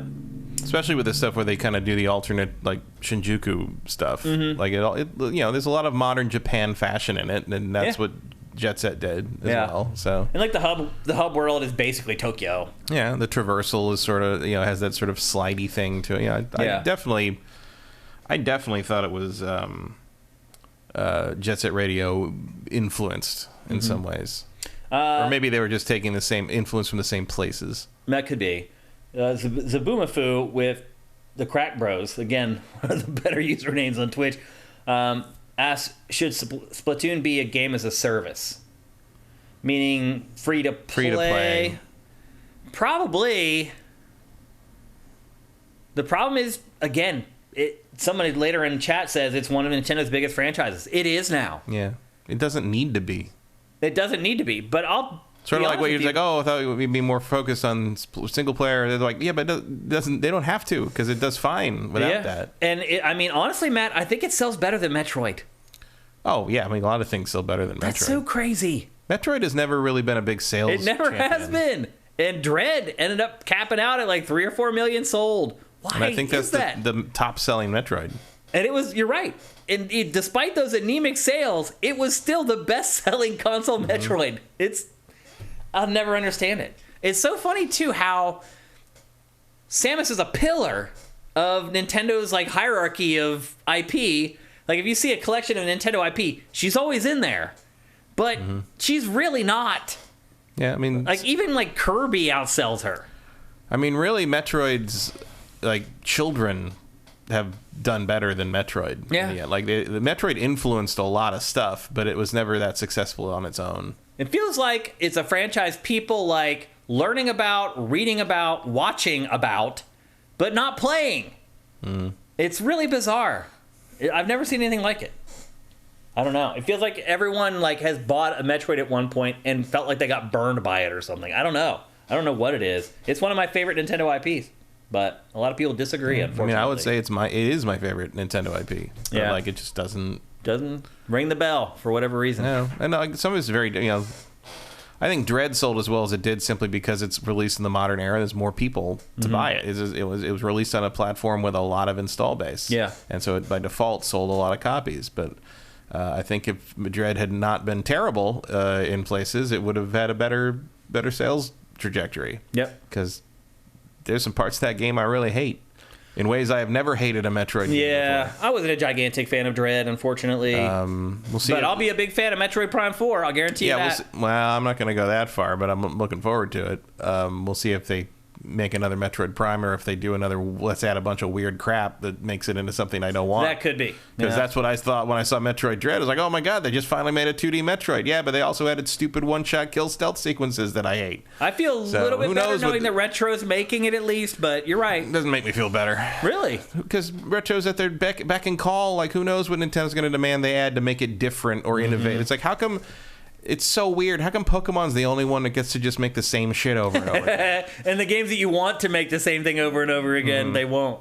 I want Pokemon. I'm happy. I'm fine with Pokemon doing that too. But it's like it's like Pokemon, which is obviously not owned by Nintendo, so they can't really make those demands. They have limited influence. Yeah. But it's like they just make the same shit over and over again, and it's fine. Yeah. Well, Splatoon does. But Splatoon kind of does. There's another one. But sometimes you can just see, like, Splatoon 3 even has that a little bit where it's like you can see them being like, well, we're going to let them turn around and jump up the wall and we'll add a third team, and you can use a bow and a sword. Tell me when to stop so we can just make the game, because everyone just wants more Splatoon. Like, it feels like they're just sort of ticking boxes off to get Nintendo corporate to shut up. Yeah. Like trying to address studio notes. Like, how about if we do that? Will you shut up if we do that? If we add stealth sequences where Samus dies in one shot, can we make the game now? Yeah. It feels like you're trying to, like, pass some weird litmus test of, is it innovative enough with Nintendo headquarters? Yeah. And I'm like, you know what? What if you just made a fucking Metroid game again? Yeah. I'm hoping that's what we get with Metroid Prime 4. Fingers crossed. That's not how they roll these days. Yeah. I mean, at this point, I'll just settle for the Metroid Prime remaster. Yeah. Which is still rumored to be in it's October, been so long since I played those, happening. like, they'll kind of feel like fresh games. Oh, yeah, sure. That's when remasters and remakes make sense to me. When I don't remember everything about the game still. Well, the thing, I mean, most remasters are like that. Yeah, they're starting to get a little dicey, though. I can't think of any. Well, The Last of Us, obviously, is the most obvious Last of Us one. is a 10-year-old game. It's fine. But I remember still most things about that game. Like, I remember all the major plot points. I remember all the major, sequences. Part of that is just they want to bring it in line with the other game. Yeah. And I'm fine with that. No, I get it. Unifying it like that. I'm just saying, fine. things are starting to get a little dicey in that way. I can't think of any other examples of that, though. Well, they're also starting to remake games. We're going to talk about a couple here in a minute, actually, that probably shouldn't be remade in the first place.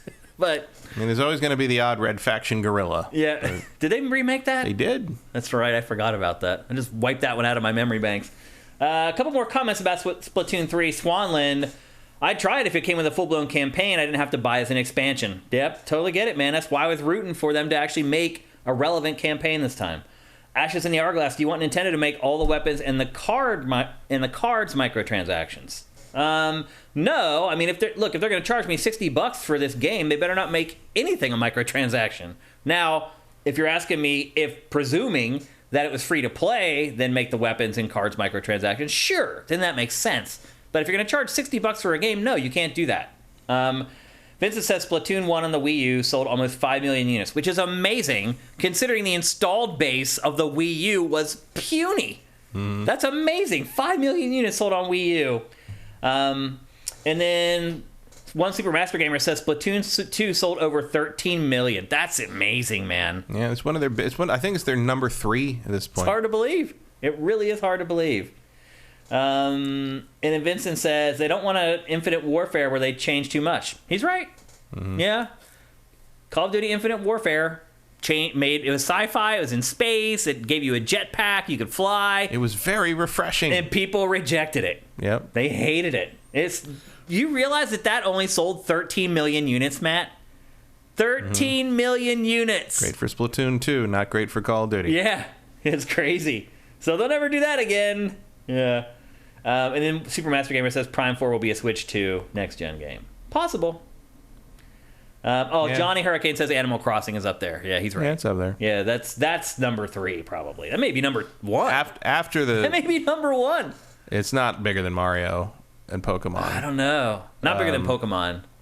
It's, I mean, after the 2020 release, Animal Crossing, it's up there. Before that, I think Splatoon was their third pillar. Erebus says best COD campaign since Modern Warfare 1. Agreed. Yep, I would agree with that. Although I really like the campaign in Black Ops 2 as well. I like Modern Warfare 2's campaign, but Infinite Warfare was a breath of fresh air. It was amazing. It was freaking great. Nope, we'll never see you again. Yep. Sorry. Fox and Crow, thank you for Twitch Prime. That is awesome. We appreciate it, bro. I do agree with one Super Master Gamer. I think Zelda's on that path, too. On which path? Switch 2 launch game. Playable on Switch 1 as well. Yeah, they'll still release it for Switch. But that's gonna come alongside it might. hardware. Yeah. It's insane. It's been too long. Next year's video game fantasy drafts are going to be bonkers. Mm-hmm. You're not have to worry about having teams where the games get delayed. There should be some sort of bonus for someone who still has the balls to pick Zelda again. If you pick Zelda every year. That's me. Might be. I think I picked it the last 3 years in a row, haven't I? Well, because I wouldn't have, because I knew it wasn't coming out. Yeah, so, I just keep... Well, this year I probably would have, but you went first. Yeah. Because I think it was reasonable to think it was coming this year. It sure was. And if you think Zelda's coming out in a given year, you have to pick Zelda. Yeah. That's... Yeah. Unfortunately, it didn't work out that way.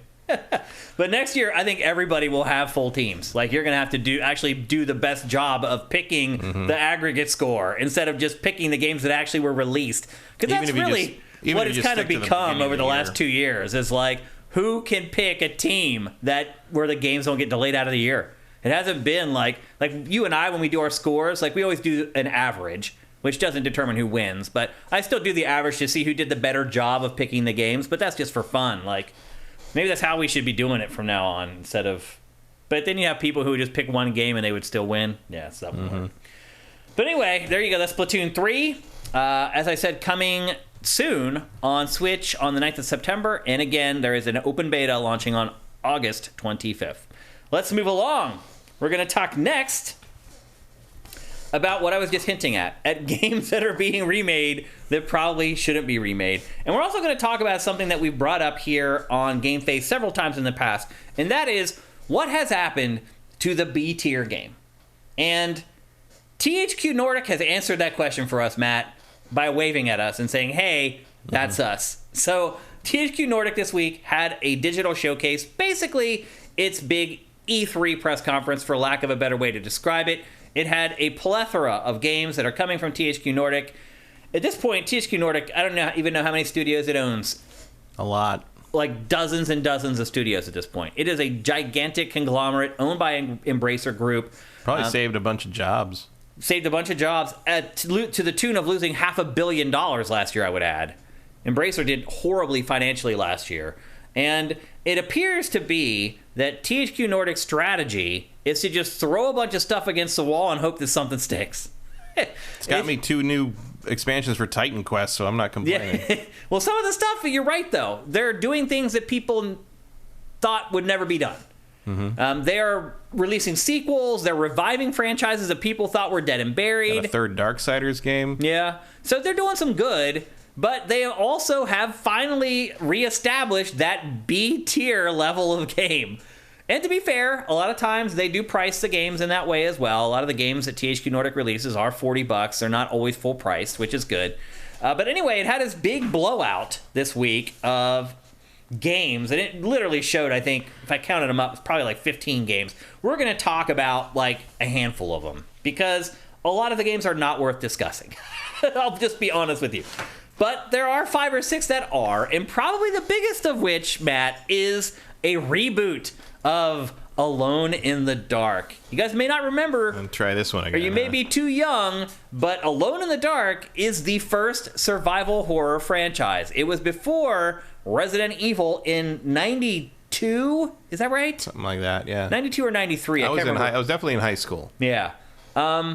And it is crazy to go back and look at like gameplay from that first Alone in the Dark, because it is so primitive. Like, but it had like the fixed camera angles and the survival part of it, where you don't get a lot of ammo and you make terrible aiming. Yep, you make one mistake, you die. Tank controls, like the puzzle solving. It had all the puzzle solving like way back then, and they are reviving that very first Alone in the Dark. For only next-gen consoles, I would add. This is they tried to revive this once before. Yeah, they have tried. With a terrible, what was that, was it 2007? Maybe. No, there was one in like 2000. The New Nightmare, I think it was called. Yeah, but then there was another one that was all focused on Central Park. Yeah, and that was like you remember on the that. 360. Yeah, but that wasn't like a reboot of the first game. That was just a reboot of the whole thing. Yeah, and they've released. It didn't acknowledge any of the others anyway. And they've released some crappy Alone in the Dark games since then as well. It has been like on the outs, but this one they are aiming for a Resident Evil 2 style remake of the first game. Not that you'd know, because the first game is so polygony that it's almost abstract art. It is, and the storytelling in it was rough at best. Yeah, it was distinctly Lovecraftian, but it was very odd. Yep. They're going to be showing this being played at Gamescom in like a week, which is kind of cool. It is set just like the first one in 1920s, the 1920s American South, in a mental hospital for the wealthy. There are 2 playable characters coming in this reboot. You can choose which to play at the start, but their 2 stories are completely different this time, and they will intertwine with each other, and to get the whole story, you're going to have to play the game twice and play as both characters. It is like... Spoiler, I will not. I will not. I'll go on YouTube to watch the other perspective. It does include all new locations that weren't in the original game.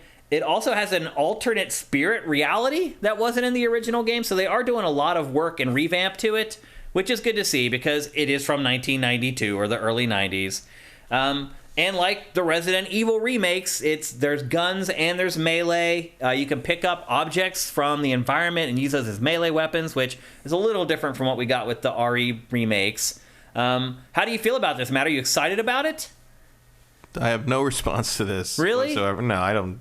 I mean, I don't particularly care about horror games anyway. Yeah. Alone in the Dark is old, but that's about all I'll give it. I've never liked an Alone in the Dark game. Never? No. Did you play the original when it came out? I did. You didn't like it then? Thought it was impossible to control. It was hard. And it was just kind of bleh. It was the roughest of the survival horror games, but it was there. It did establish the template, but you're right. Once again, execution more important than innovation. Yeah. Like Resident Evil was a better game than Alone in the Dark. Oh, yeah. There's no way around that. And it also came out 3-4 years later. So they had a lot of 3 time. years later. 95 in Japan, right? Yeah. Yeah. So 3 years later. I'm kind of excited for this. Like, I love survival horror games. This does look like a Resident Evil style survival horror game. The art looks pretty good. Technically, it looks pretty strong. So I'm excited to check it out. And we'll have to wait another week to get a better look at it. So by then, we'll probably have a better idea of whether it's something worth tracking and following on Sifted for those of you who do that stuff. I think Swanland's right. He says expects Alone in the Dark to be janky as F. And that's Alone in the Dark. It always has been that way. No Alone in the Dark has ever felt like a finished game to me. They've never given it to a good studio. No, they haven't. It's always been schluffed along to like some third-rate they've given it to some, like that Central Park one was made by very nice people, but it was not. But they weren't very good. Yeah. They've never handed it to a great studio. They tried to put driving sequences in that. I don't think I've ever been more irritated with something in that generation of games. Like, the driving did not work. I could not get past one sequence because I'd hit a certain bump and would launch my car into the atmosphere. Like, how do they allow stuff like that in games? Even back then, how did they allow stuff like that in games? It's bizarre. But anyway, we don't have a release date for it, but it is coming to next gen only, so it's PS5, Xbox Series, and PC. But I think the game's still a good ways off. It looks pretty far along, but that could be deceiving. But we'll find out at Gamescom exactly how far along it is when we see them actually play a chunk of the game instead of just a trailer that's all cut together. Another thing that I realized, Matt, watching this event from THQ Nordic is that Wreckfest is a much bigger game than I ever thought it was. Wreckfest? Wreckfest. Mm-hmm. Have you played Wreckfest? No, I've heard of it. It's basically just a smash-up derby game. Yeah. But it must have sold very, very well and made a shit ton of money for THQ Nordic because not only is this spin-off coming, which is called Recreation, there's another spin-off coming as well that we're going to get to in a minute. This one, however, is called, as I said, Recreation. It is being developed by Three Fields Entertainment, which is an all-star team that consists of racing game veterans. The game is designed to be the ultimate open-world sandbox experience for driving and racing fans alike. It's a complete world of your own, designed by you or together with friends in in online co-op.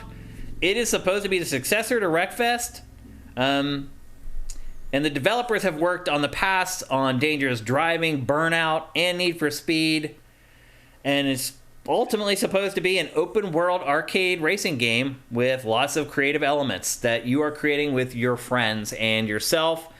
I'll say this, open-world arcade-style games, not as common as they probably should be. Not entirely uncommon either. We just talked about Forza Horizon. Was it last week or the week before? Hot Wheels. That was a couple weeks ago. The Hot Wheels DLC. That's one. And Criterion has made a couple here or there. But for the most part, open world driving games don't really go crazy overboard like this one does. Like even this reminds me of Trackmania. Yeah, a little bit. Where you're building your just crazy ramps and just doing crazy stunts and things like that. But apparently Wreckfest was far more popular than I thought it was, Matt, for it to generate a spin-off. Well, I don't know how popular something needs to be to get THQ Nordic to go in on it. As I said before we started discussing this, they are the new B tier. Vincent asks, would you call Need for Speed an open world racing game? It depends on the Need for Speed. Some of them are, yeah. Yeah. I mean, not like this, but yeah, but yeah, loops and stuff. But yeah, there's a bunch of them that are open world. I would say, like the Most Wanted was, like the Criterion ones were for the most part. Almost all of them were. Yep. The Undergrounds. Most Wanted. The Undergrounds were. Were they? Or one were of they them, just in big one of them areas? was. One of them was just a big city. Yeah, I guess you're right. I don't remember which one. Yeah. Well, you're getting another one here, and I would not hold my breath if you're counting on this being great. I don't know. Are you interested in this at all, Matt? No. Do you like Trackmania at all? It's fine. That was one of those games that, like, the first one I played, I really liked it, and I played a ton of it. And then I got to the second one, and I had completely lost interest. The novelty just sort of wears off after a while. It kind of reminds me. Also, kind of reminds me of what was it? San Francisco Rush 2049. Yeah. On N64. Yeah. Like where you just drove around the stunt tracks all the time. We played that a lot, multiplayer back in the day, and like I think the stunt mode. Yeah, and I think I'm still sick of it. From then. I think 25 years is not enough cool off time for me to care about this kind of thing again. Yeah, this game doesn't look great. It may look okay on your computer screen or your phone if you're watching it right now, but if you watch this on like a 4K TV, some of the car models are really rough. It just makes me wish they'd make another Burnout. Yeah, me too. Let's see. Next up, a remake, Matt. Maybe this is the first one I'm talking about where maybe it shouldn't have been made, of Gothic 1. Do you remember Gothic? Of course I remember Gothic. It was kind of a big deal. The guys who made Elix, whatever, they made Risen, which was a kind of a spiritual successor to Gothic. Yep. I remember playing Gothic back in the day. That is the worst inventory system I think I have ever used in anything. Like, that company, I think it was Piranha Bytes. Is that the name of them? That sounds familiar.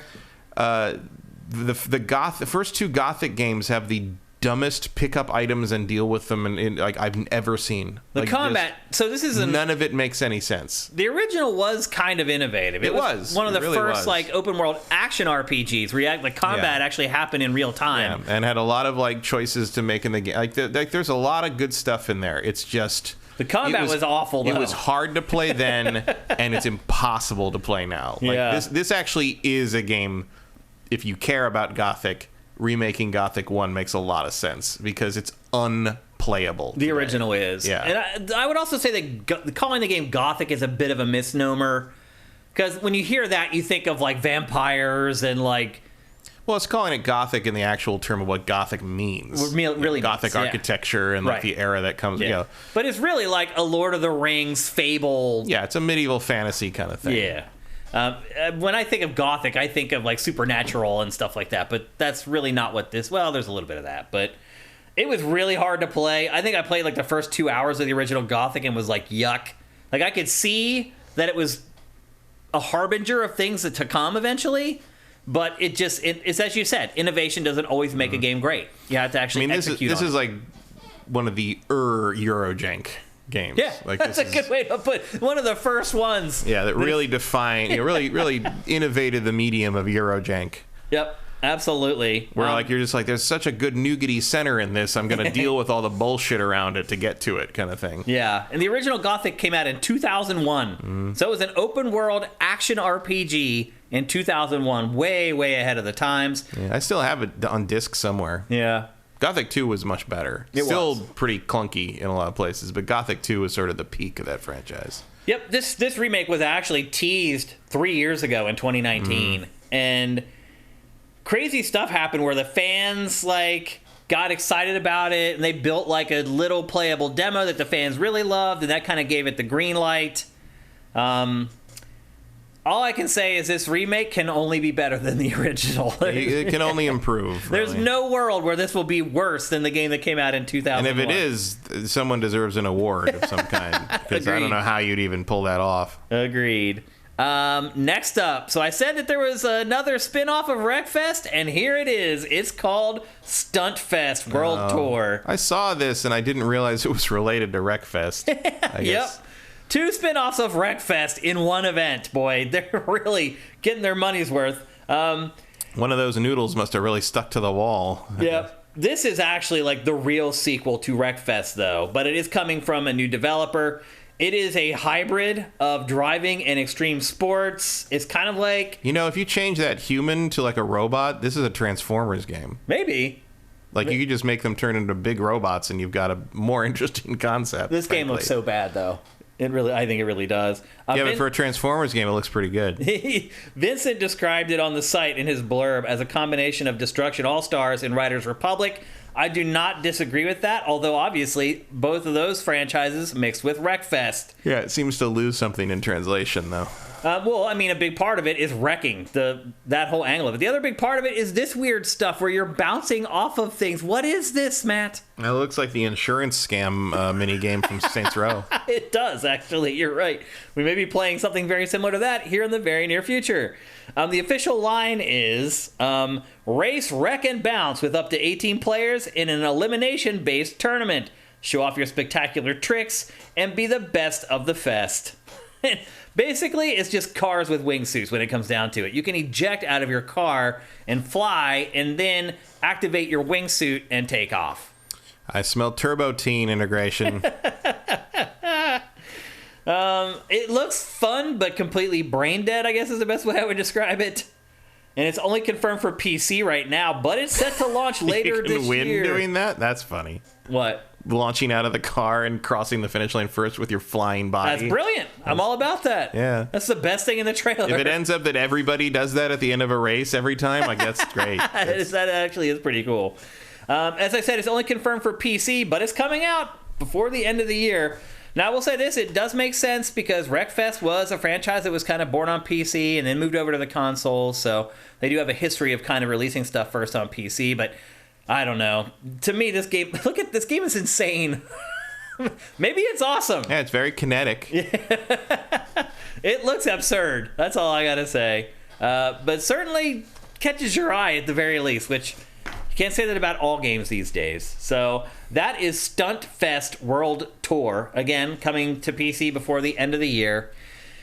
And then, since THQ still owns the SpongeBob license, although Nickelodeon may want to reconsider that, we got a new look at SpongeBob SquarePants, the Cosmic Shake. In fact, the second look that we've got at this since it was announced. This is coming to PS4, Xbox One, Switch, and PC.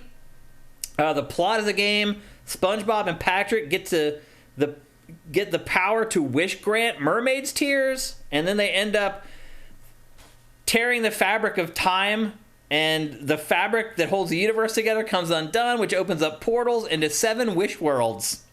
And the theme... SpongeBob goes multiverse. Pretty much, yep. Themes of the wish worlds include knights, cowboys, pirates, a prehistoric world, the Wild West, and more. The game does have the original voice actors from the show, which I was surprised by. But this game also does not look good, Matt. It really just does not look great. I mean, it looks like SpongeBob. I guess. It's essentially a 3D platformer. Yeah. But I don't know. It's crazy how old this is now. Uh-huh. What, how old SpongeBob is? Yeah. Yeah. SpongeBob's coming up in like a quarter century. That's pretty crazy. They still make new episodes, though, yeah, right? Still going. But, I mean, look at this, Matt. It's a 3D platformer, but it's not... It's like the bottom of the barrel 3D platformer. Yeah, Do not expect a lot of innovation in this, but if you like SpongeBob, you don't have a lot of choices, unfortunately. I can't believe THQ has managed to hold on to this license. Because it could be a really lucrative license if you had a good studio working on SpongeBob games. But this looks like just another cash grab, another license cash grab. Hey, everyone loves SpongeBob. Maybe we'll sell 100,000 of these things and call it a day. No, I think it'll sell more than that. You think it will? Oh, yeah. Is SpongeBob still a big deal to the kids? Yeah? They still like it's it? It's also a big deal to the adults. Oh, really? They grew up with it? Oh, yeah. Yeah, there is kind of a cultural thing with SpongeBob for some reason, where he kind of transcends other... Man's a gay icon. Yeah, that's right. Yeah, why is that? Is it just because of his rainbow socks? Well, no, he's kind of gay-coded, I guess. There's a lot of gay coding in the show. Is there? Yeah. I never quite could figure it out. I knew he had like rainbow socks or whatever. So I mean, it was sort of like the hints were there, but like it's gotten a little more blatant. They started running with it a little bit. Yeah. You didn't need to hide it as much in as time mainstream programming anymore. So yep. it's they wink and a nod here and there. Swanland says, have you ever played the Bikini Bottom game? It was really fun and played well. This is a sequel. I did not think the Bikini Bottom game was a good game. I did not think it played well either. Apparently millions of people disagree with that because that game has a cult following like very few of its era. I am well aware of that, and I still stand by the fact that it did not play well and it was not a great game. I also feel like that was a cash grab for SpongeBob fans because there just weren't a lot of SpongeBob games. There still aren't. It's like you got to take it or leave it. That's what the death of the handheld platforms really put a crimp in the SpongeBob video game market. It has, definitely. Because they used to get a lot of handheld, like Game Boy stuff. And THQ stuff. used to put all these licenses on Game Boy and used to make a lot of money off of it. I mean, I'll be honest with you, a lot of those games got us through a lot of lean weeks on X-Play. Let's be honest, man. Yeah. THQ's licensed handheld games, the Rugrats, like all that stuff. Yeah, some weeks it was just THQ and Encore getting us through the day. Yep. Got to do what you got to do. But anyway, I respectfully disagree on Bikini Bottom. I thought that game was awful, and it was just an excuse for SpongeBob fans to be able to play a video game. But anyway, different strokes. That's one of those things, that big thing now where it's like, actually, this thing I liked when I was 12 that's dog shit was actually really good. It's like, don't. No. Just like a bad thing. It's fine. Okay. I like lots of bad things. It's okay. I'm not going to sit here and try to tell you that the original Transformers movie from 1986 should have won an Oscar. That's not a thing. Just like your trash. There's a lot of SpongeBob hate in our chat here. Ashes in the Hourglass. All the adults hate everything past season 3. Sneaky, awful show. Ashes, season 1 through 3 are great. I mean, that show started when I was like 25, so I don't really have an opinion on SpongeBob. I guess I don't either. I've never watched a whole episode of SpongeBob SquarePants in my life. I've seen a few from the early years back in the day, but like not really. The only thing I can tell you about SpongeBob for sure is that early on, every time the snail meowed, I fucking died. Oh, like, really? For some reason, Gary meowing kills me. Well, snail every meowing, time. I could see that. It's the way they animate the mouth being so exaggeratedly saying the meow, and it's just like a standard meow. Like for some reason, it just kills me. I don't know why. Stuff like that happens. And it works every time. I saw a recent thing where they did it again. I'm just like, oh, yeah, still works, still funny. I don't know why that's funny to me, but it is. It's awesome. And then the rest of the games that THQ showed at this event were pretty much all trash. I mean, there may be a couple decent games in here. They announced a new South Park game, but didn't have anything to show other than the South Park Studios logo.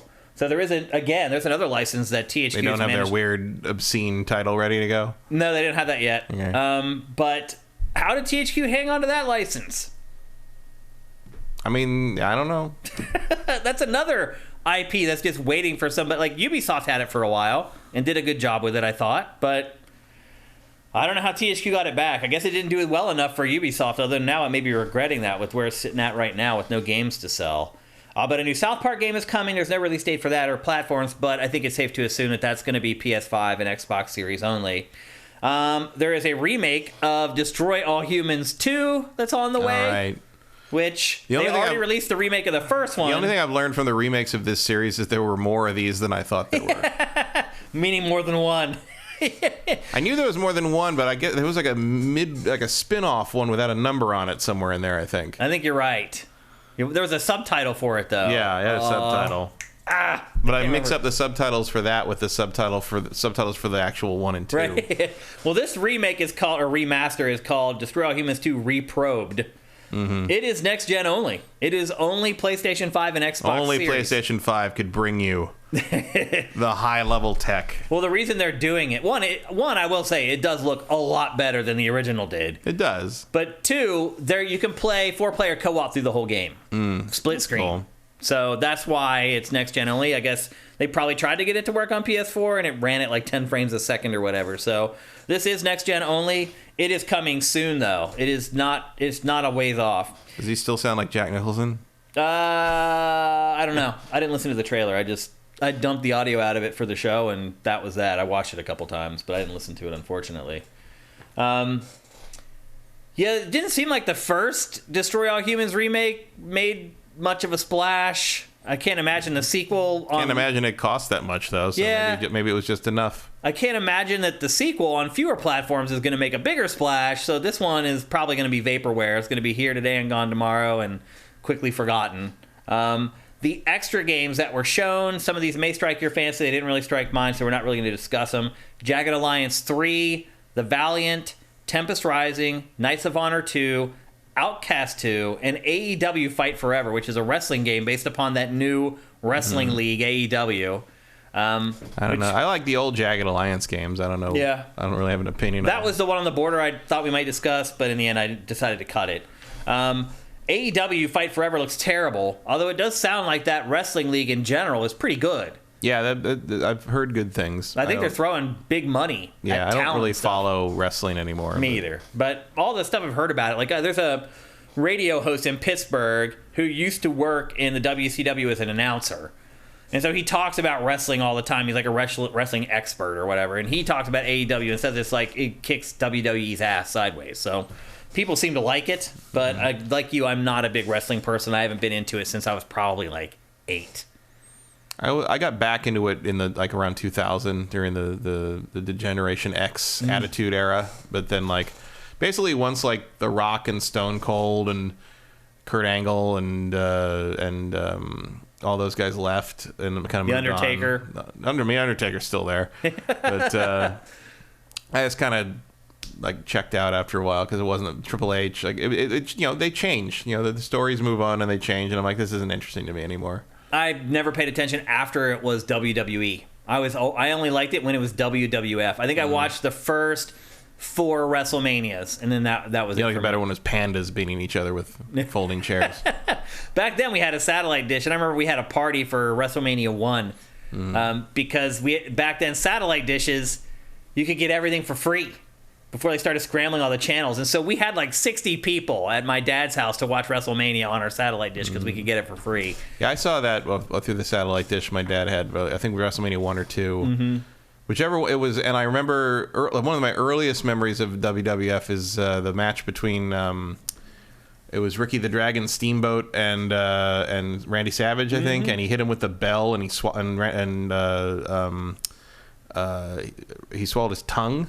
That was the thing. Was like it's like, oh my god, like Ricky the Dragon Steamboat has swallowed his tongue, and I was like, what is his? And my mom had to explain. It's like, no, it's all act. It's not. He didn't really. You thought it was real stuff. Yeah, I was like 6. I didn't know. I thought they were showing a man choking to death on television. I had a very short window where I liked wrestling, and I really got into it.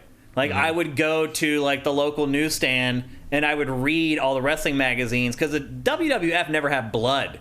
Yeah. But all those other leagues had blood. Yeah, the local stuff. So I would go to read the magazines to see the photos of Dusty Rhodes with like his blood streaming down his face and like all those guys who wrestled in like the Mid-South Wrestling League, like all these weird... All the local promotions that just like had no rules. And I like dove headfirst into it. It lasted for like 2 years and I never looked back. I only like I saw WWF and all that, and I think I mostly liked Randy Savage. I thought he was cool. He's a great character. And the Ultimate Warrior was fun. He was in the NWA or NWO. He was NWO eventually. He started in WWF. What was that league that was on TBS? Only on TBS. That was WCW. Was it? Yeah, it had the Road Warrior, the Ultimate Warrior. The NWO was a subheading of WCW. Okay. Like they were the bad guys in the WCW. I watched that which too. was a lot of old WWF guys who didn't want to work with Vince anymore. And then ESPN late at night would show those weird little creepy tiny like the ECW stuff. Yeah. With the barbed wire mat. The stuff that like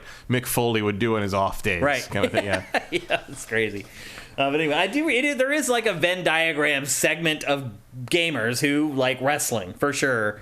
And at least there is going to be another wrestling game other than the WWE games, which have been like hit or miss for forever. So it's good to see that there's some diversification in that subgenre at least. But other than that, that's THQ Nordic's big show for 2022. And as I said, reestablishing the B-tier game one release at a time. How do you feel about it, THQ Nordic? Like I kind of. Do you feel like we need publishers like them?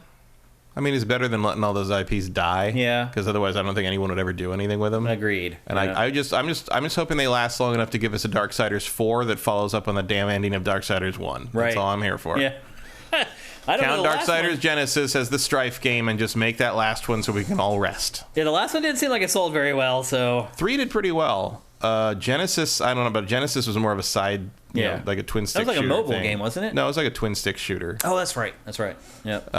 But that you could play as Strife, and I'm saying we count that as Strife's game, and don't make a Strife game. Just make the big finale, Darksiders Armageddon, or whatever you're gonna call it, that follows up in the ending of Darksiders 1, where the 3 are coming to War's rescue, and then they've never mentioned it again. Yeah, it is weird.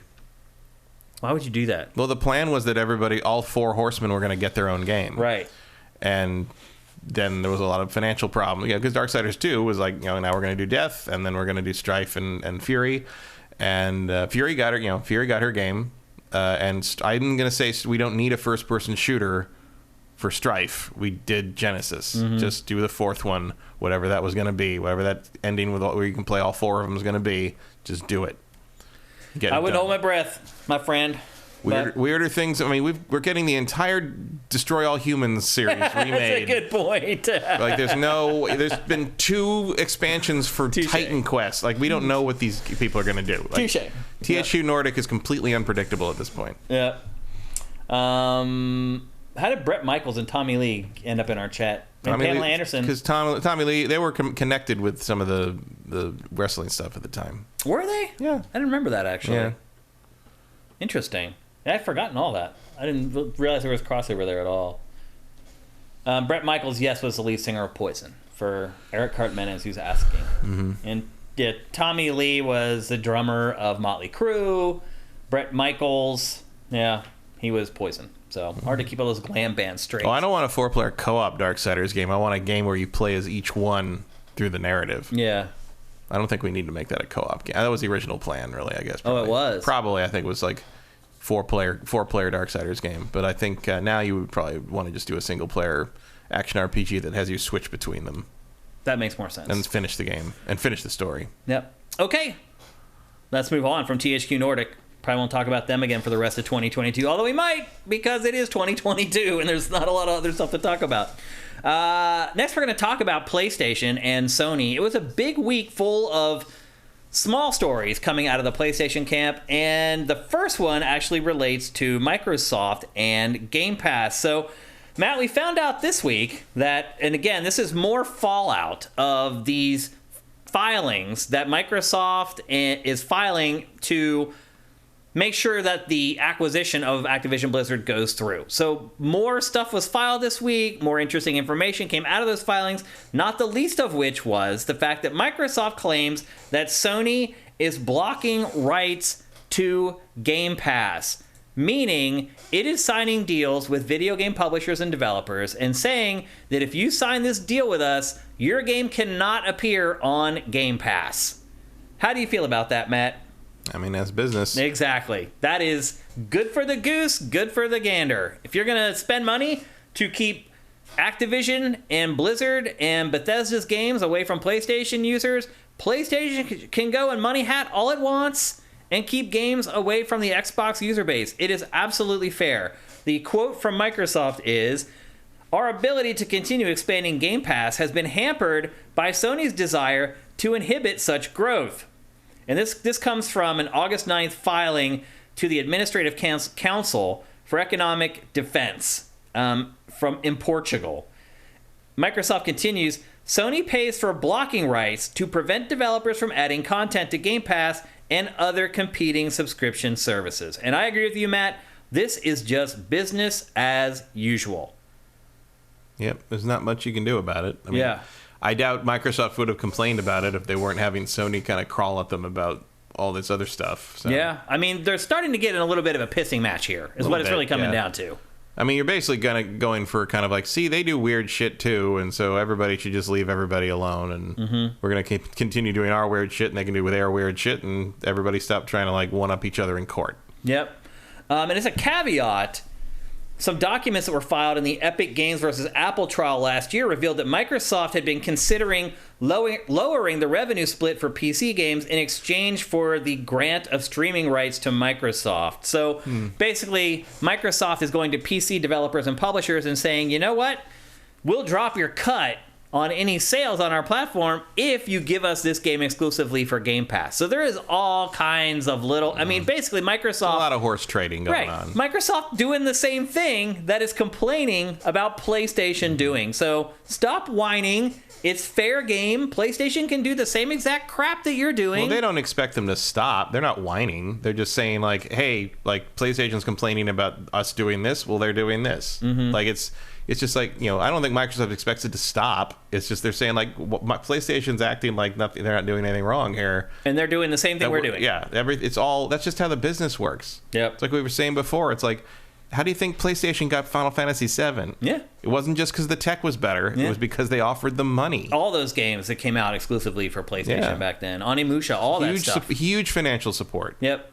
All Capcom stuff. It's the only way you could have pulled people away from Nintendo. Nintendo had been the feeding trough for 2 generations at that point. Yep. Like, no one, and everyone, why did everyone jump over to this unproven other company making their first console? Because they had money. Well, because they gave them money to have exclusive content. And Nintendo was famous for making you spend money to have the privilege of being on their system. Yeah. Like, that was what happened there. Scorpius Finest asks, do you think Sony is paying publishers more than what Xbox would pay? Why not just those games on PlayStation Plus? No. I don't think Sony's ever going to be able to outspend Microsoft in any way, shape, or form. Not. It just can't. I think they're leaning on the fact that, like, PlayStation has a larger install base and you don't want to alienate that player base if you don't have to. Yeah. Because also, you don't know when this Game Pass train's going to end. Right. You know, you might need to be on PlayStation for your sequel or something. It is actually interesting. I wonder how Game Pass is doing during this year, where there aren't any big releases. Has that helped Game Pass or has that hurt Game Pass? Like... I don't know. I would love to see that data. I'm sure Microsoft will never let on. No, it'll never say. No. But that would be fascinating to get a look at that data and see.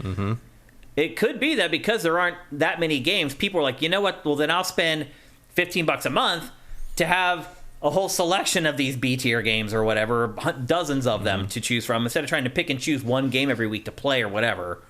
I don't know. I wish I could look at that data. But it does serve up one or two interesting, like, things I've never heard of every week or two. Yeah. So, like, I played a Power Wash game, Matt. Yeah, I'm still playing that Power Wash game once in a while. Yeah, I just cleaned off a whole treehouse. I have not gone back to it. I have, like, the best power washer now. Yeah, it really cleans. Yeah. Zabumafu with Crack Bros says he's unsubscribed from Game Pass. There was like a little mini exodus from Game Pass a while ago. It sounds like he was a part of that. I still subscribe to Game Pass. I kind of have to because this is what I do for a living. But I can understand people checking out. If you're just into Game Pass for giving you the big $60 games day one, like, sure. Yeah. So in his case, I think it's fair game to subscribe and unsubscribe as there's stuff you want or don't want. No matter what it is, you're still going to be paying less than full price for the game. So in his case, like, the really slim release calendar drove him away from Game Pass. It did not keep him engaged with Game Pass. So, but again, that's anecdotal, and I would like to see real data on how the service is doing, if it's continuing to grow. Next up, story from Sony this week. Sony on PC, which is doing very well. But they did discover this week that it may be required in the future that you need to link your PlayStation Network account with the PC version of their games. I'm surprised you don't have to do that already. I am surprised at that. They also... Even Warner Brothers makes you do that. They also data mined the PC version of Marvel's Spider-Man and found that it was supposed to have a multiplayer mode, Matt. Does that blow your mind? I don't know what that would have been, but... See, that to me... I saw that guy who replaced Spider-Man with Kingpin. Yeah. Was playing the game as Kingpin. Yeah. That was funny. Yeah. Well, that's the awesome part about releasing games for PC is the modding scene will grab a hold of it and do whatever it does. But it looks like there's supposed to be a multiplayer mode for PC, which also would make sense of why they want you to sign up for PlayStation Network to link your account, so that all that information of you playing Spider-Man Online ends up becoming a part of your PSN account. How do you feel about that? Because my guess is, Matt, this is just going to happen eventually. Yeah, I'm surprised it hasn't already happened. Yeah, they couldn't get it ready for this, but it's happening, I would argue. So how do you feel about that? Do you think that's okay? Do you think people are going to... I don't care. But do you think most people don't care or won't care? They'd rather... If it's the only way to play the game, yeah. Yeah. Like, who cares? It is a hoop for people to jump through, and people get salty with hoops. Meh. Maybe if the games weren't as good. Yeah. They are. So I think people will just put in their password and be done. Yeah. Also, by the way, Spider-Man, second best-selling PC PlayStation game behind God of War. It's doing very, very well already. It's only been on the market for, what, about a week now? Not even?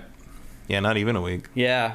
So a week tomorrow, I think. Yeah. Like so it's doing very, very well. It's second only to God of War. So it did better than Ghost of Tsushima and... What other games have they released so far? First Horizon. Death Stranding. And the First Horizon. I mean, it's not surprising. It's Spider-Man. Sony Ben's game. Last of Us? Did Last of Us come out? I don't think so. I think so. Outselling Days Gone. Outselling Days Gone is not an achievement. Yeah. It's crazy how many exclusives are on PC now, though. There's a lot. I mean, Spider-Man should sell that much. It should. Yeah, because it sold 14 or 15 on its own when it came out. So... it's overall Sony's doing very well on PC, so it's bearing out its decision to move its exclusives over to PC. I think the timing is still working out good too. I don't feel like I was ripped off in any way because these games are coming to PC. There's a nice enough gap there for me that it's not bothering me. And then finally, the last story related to PlayStation this week is that Call of Duty is still getting early exclusive access contracts on PlayStation. That is not a surprise in any way. I mean, it's not a surprise, but hot damn. Imagine your Xbox, your Microsoft, and that you're working on this deal. You're going back and forth with these regulatory plays, and Sony's like adding their 2 cents to stuff, and you're squabbling with Sony a little bit. And then when it comes down to it, the most important video game that releases this year, or at least easily the best-selling game that comes out this year, is going to be showcased on your competitor, and you own the company that's making it, and it's going to be showcased first on your competitor's platform.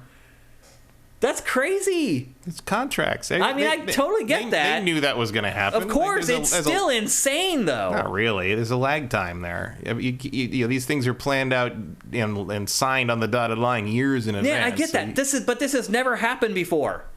This has never happened. This is unprecedented. This is uncharted waters where a company spends, what was it again? Like $36 billion on a company, and then their next hot game is going to be showcased on your competitors. Yeah, they bought Bethesda, and Deathloop still came out on PlayStation. Yeah, I mean Deathloop is no Call of Duty, but it's just there's a lag time. This whole situation has been bizarre, but this is the most bizarre. Exclusive access to the multiplayer beta first on PlayStation. Yeah, you can't break that contract. Crazy. I don't know why that's weird. Oh, it was $68 billion. Sorry. That's insane. Imagine spending that much money and having your biggest product being a bigger deal on your competitor's platform. It's just nuts. It's just never happened I don't before. understand what you're talking about here. Okay, sure. What do you mean? You're going to spend $68 billion. Yeah, but the things that are already in play and coming out, it doesn't start over instantly. Like everything that is in play and in contract and in writing has to happen still. I get that. It still stings. It still sucks. Why? You're going to get everything in like a year and a half. That's a year and a half. This is all going to end after like these contracts are up. That's just business. That's just how it works. I don't know. It's not weird to me. I don't know what you mean. Like. It's like when Marvel it's never happened before. Of course it has. When Marvel was bought by Disney, Paramount still got to distribute the first Avengers movie. Okay, it's never happened before in the video game industry. I just told you about Deathloop. Like that happened with Bethesda. Yeah, but this is the biggest game in the industry, Matt. Okay, well no one's ever bought Activision before. Deathloop ended up selling like 1 million copies. I just don't understand. Some people, I just don't understand what's particularly shocking about it. It's just. That's the lag time between buying a giant company and getting the benefit of owning that company. I mean, ask Disney about it. They bought Lucasfilm in 2012. They didn't get any payback on that until Star Wars: Force Awakens came out 3 years later. Emperor Dread says giving Sony one last hit before cutting them off. That's a good way to put it. Absolutely. I mean, we can set up a situation where Sony has to pay you to put Call of Duty on their platform, and it's more than you'd make, having it only on one platform. I guess that's a win. I can't imagine Sony swallowing their ego enough to do that. Yeah. It's a big deal, Matt. I just don't think it is. It is. Why? It's completely... I just spelled it out for you. It's completely expected and what they have to legally do. Why is it a big... I don't understand what you're talking about there. They have to do it. There's no surprise here. It sucks. if you're Microsoft, why? it sucks. Then you're going to get like 50 to 100 years of pure yourself benefit from it. This is just lag time on the. This is 1 year of a game that sells 20-some million copies, and then they're going to get infinite years of it after that. So who cares? Anyway, they have to. Otherwise, they wouldn't be allowed to make the sale. Like they have to do this. I don't. Like there's no choice here. It's not particularly weird. Well, we'll just agree to disagree on that one. But anyway, you are getting if you're a PlayStation owner, you are getting first exclusive access to Call of Duty Modern Warfare 2 before it's on Xbox. I saw somebody posted something about the campaign access. Vincent says, related to COD, they announced today that people who pre-order on digital platforms will get the campaign a week early. That's crazy. I've never heard that before, but the way that they're building these games now, where they're all their own modular pieces, because now you can download only the parts of Call of Duty that you want, so you don't have to. I do appreciate that, considering how big they've gotten. Well, yeah, because they're like 200 gigs when it's all said and done. So that now has afforded them the ability to just release the campaign by itself and use that as like a leverage to get you to pre-order or whatever. So interesting how also that is not happening. Super shocking that the campaign's done way before the multiplayer. Yeah. But well, they'll want to go through the betas and stuff to figure out bugs and other issues and get feedback from the players and all that other stuff. So Sneaky says, when will Microsoft own Activision? Will the Xbox logo appear on PS5? Meaning, no. Microsoft's logo might appear at Not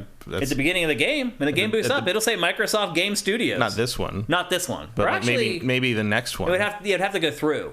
Yeah. It's not gone through yet. But like so maybe next year, definitely the 2025 one, it would have Microsoft. Right, or maybe for Warzone 2. Eventually you might have to add that, yeah. Yeah. But yeah, otherwise it'll still be status quo for this game for this year. It's either that or they might be able to negotiate something where you just see the Activision Blizzard logo still. That's true. Although if I were Microsoft, I would push for frickin' Microsoft Game Studios. I don't think Microsoft cares. But it's weird that you would spend that much money on something and not care about what you're getting, about the pin action you get off of it. I mean, no one cares about the logos at the beginning of a game. Does Minecraft have the logo? I don't know. That's on PlayStation. That's a good question, right? Actually. I don't know. I haven't played Minecraft in I haven't 15 years. I don't think I even have Minecraft on PlayStation. Supermaster Gamer says Minecraft has a Microsoft logo. All right. Yeah. Yep. And all previous CODs on Game Pass. Yeah, they'll have to go back and retrofit all this stuff too, I wonder. No, I don't think they will. Huh.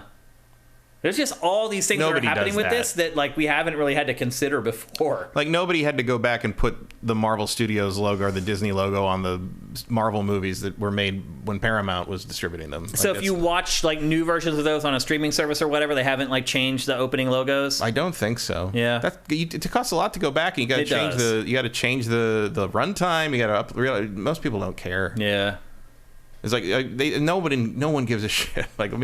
There was talk about Elliot Page going back and changing his name on the old X-Men movies and stuff, and it's just almost nope, that doesn't happen. Gaming fanboys, they're a different breed, though, Kyle. There are fanboys who will get mad seeing Microsoft Game Studios on their PlayStation. Yeah, but they don't need to worry about it because no one's going to bother to go back and do that. It's not a thing. Yeah. But anyway, those are the big stories coming out of PlayStation Camp this week. Nothing gigantic, just a bunch of smaller stuff. And just more squabbling, really, between Xbox and PlayStation when it comes down to it. This is such a monumental acquisition that it feels like everyone's just swinging in the dark, trying to figure out how to navigate it and how things are going to work and what is going to happen and what isn't going to happen. And not Scorpio's the least of which, Finest does know there's a PlayStation logo on the MLB, the show. There is, yep. It happens. Yeah, it happens. And I'm sure Microsoft's turnabout's fair play, bitches. We just spent all that money. We're going to put our logo up there. It'll be interesting to see how people react to this stuff when it finally does start happening. Because you're right, we still have another year, really, before we're really going to start seeing a lot of the big changes. I mean, it hasn't gone through yet. Right, yeah.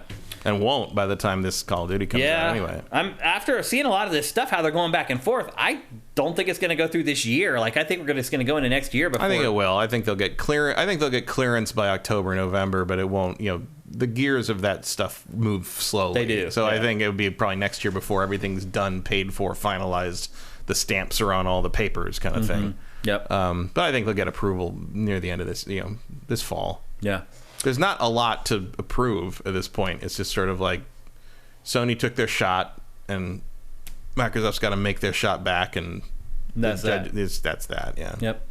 Okay, so that's it for PlayStation. All the big stories from this week, and there were a handful. Next up and last for episode 312, Matt has been playing a game this week that I did not get to spend any time with.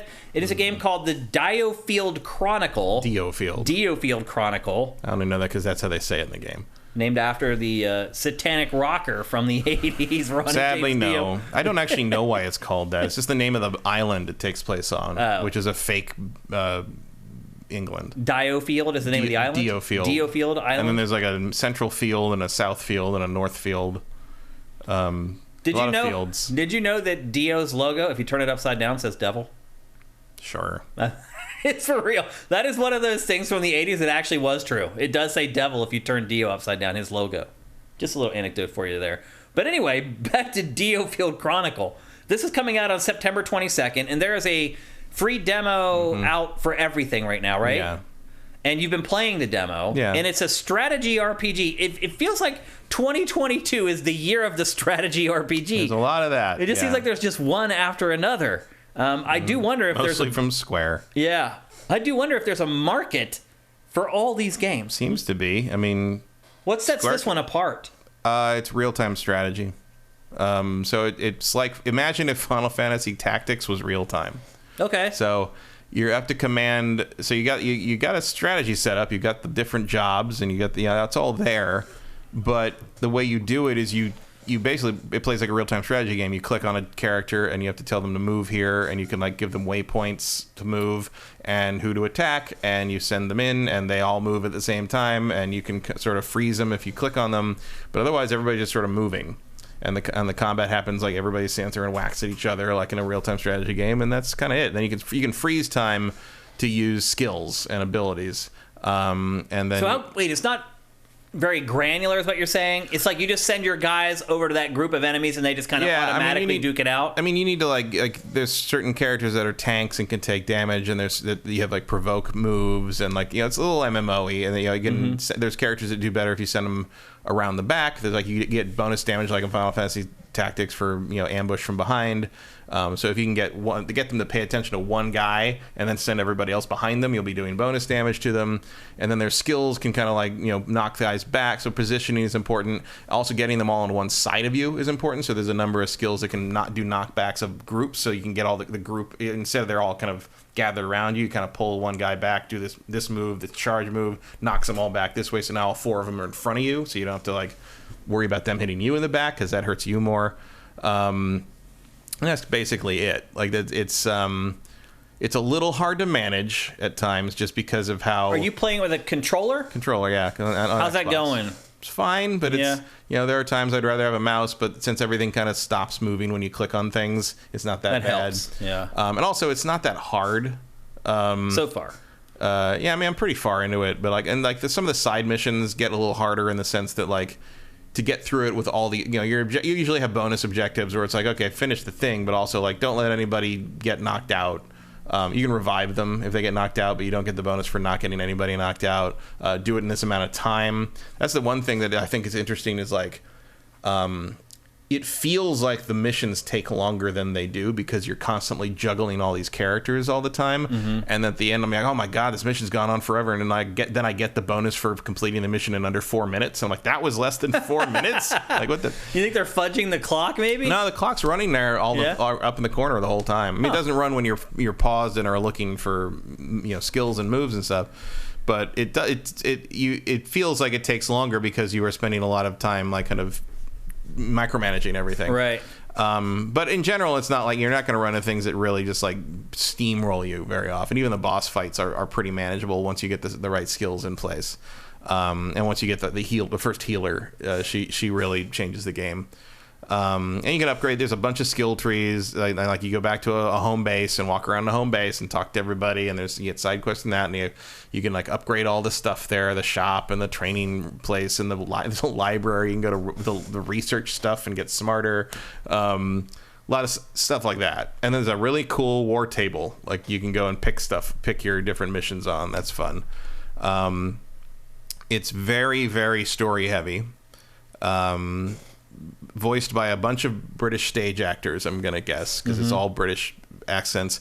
And all the characters are like, they're all named things like Chesterworth, like Wessex Field, and so it's like they're all named like very dense British. You can't remember most very of their names. English names, and I'm like, I don't remember anyone's name because they're all named these weird words. Like this guy, one guy's name is like Lichfield or something. You're like, that's not a word, that's a place. You just looked at a map of England and we're just like, that's his name. Like, fuck. And then like you've got this like charge thing where like this little amulet orb thing you have charges up every time you do stuff and hit things and do skills and stuff, and when it fills up the little glowing orb, like glowing slots in the orb, you can use a summon. When the first summon you have is Bahamut, because it's square. Of course, this is basically a Final Fantasy Tactics spiritual successor with a serial number filed off. To the point that I'm beginning to wonder, why didn't they just make a Final Fantasy Tactics well, that's game? what I'm beginning to wonder if sometimes, because this seems to happen, like they make like a Square puts out or at least publishes like a thing that like this could have been a Final Fantasy game, but it's not. And I'm beginning to wonder if it's just like if it's easier to make something that is everything but the name, so you don't have to deal with like Nomura. The fanboys. No, not the fanboys. Not the fanboys. The people in Square have been there forever and think they control the franchise. Right. Like, yeah. You know, if you don't call this Final Fantasy Tactics, you can just do whatever you want. You can just make the game you want to. Yeah, but you've still got the Final Fantasy summons in this. Right, right. You know, it's just like Final Fantasy Tactics. The dragon flies in over, it pulls out, you see the big square battlefield, and he blows a big chunk out of it, and like that's that. I think some people's ears just perked up with the last like 90 seconds here of your description of this game. Also in how it's very political and very military focus, you know, in the same way that Final Fantasy Tactics is, you know, a character-driven story told through, you know, a war and a political negotiation thing and all that. And there's a lot of fun. There's fun stuff like that. And like there's the one girl you get who's the sorceress is she's a noble, but her whole family's been killed, so she joins you because she has nowhere else to go, but she still is a noble. And at one point you're having trouble with like a duke guy or something, and you can go to her and be like, hey, can you help at all? She's like, yeah, I'll pull some strings. And like after the next mission you come back and she's like, oh, I had my uncle like execute the guy who was giving you a problem. And they're like, oh, that's very efficient, thank you. And it's like stuff like that. So it's cool. And like you upgrade, you have a skill tree for each class. There's a bunch of different classes, and you get more as you go.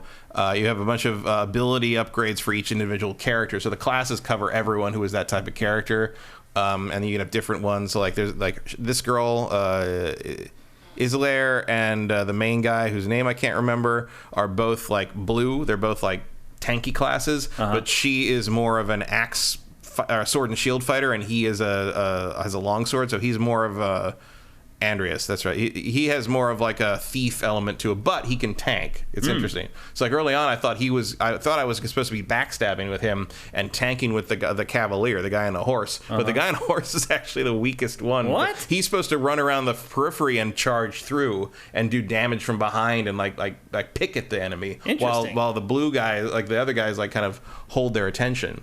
And once I figured that out, the guy on the horse died a lot less. So that kind of thing. So you can kind of leave like the tanky guys sort of fighting, and then you kind of, you know, I tend to control the horse guy more and like ride him around there and then do a charge move through and then come back around and hit from the back and that kind of thing. Like it kind of works, and like you can take on pretty big groups at once. What's the objective of the game? What are you trying to accomplish? Well, you're a bunch of mercenaries working for some like dandy dude who I'm gonna guess doesn't last long because his character design is not as elaborate as yours. So I feel at some point Andreas is gonna end up running the show.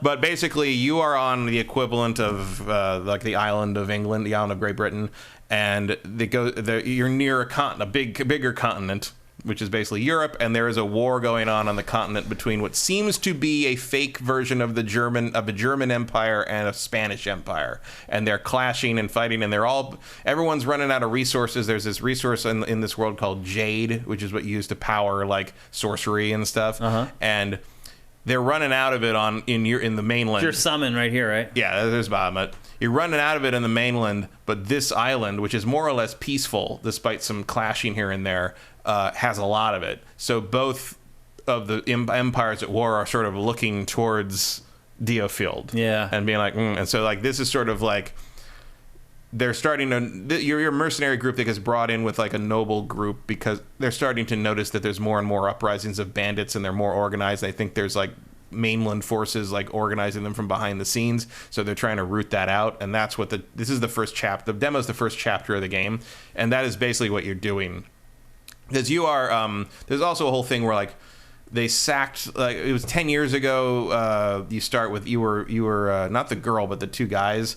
They were like attendants to the prince of this kingdom in the east, I think, of DioField, and they were attacked by I don't remember what, and the prince gets away, but then they track them down and ambush them and kill the prince, who's like 10 or 11 or something, and they're very young then too.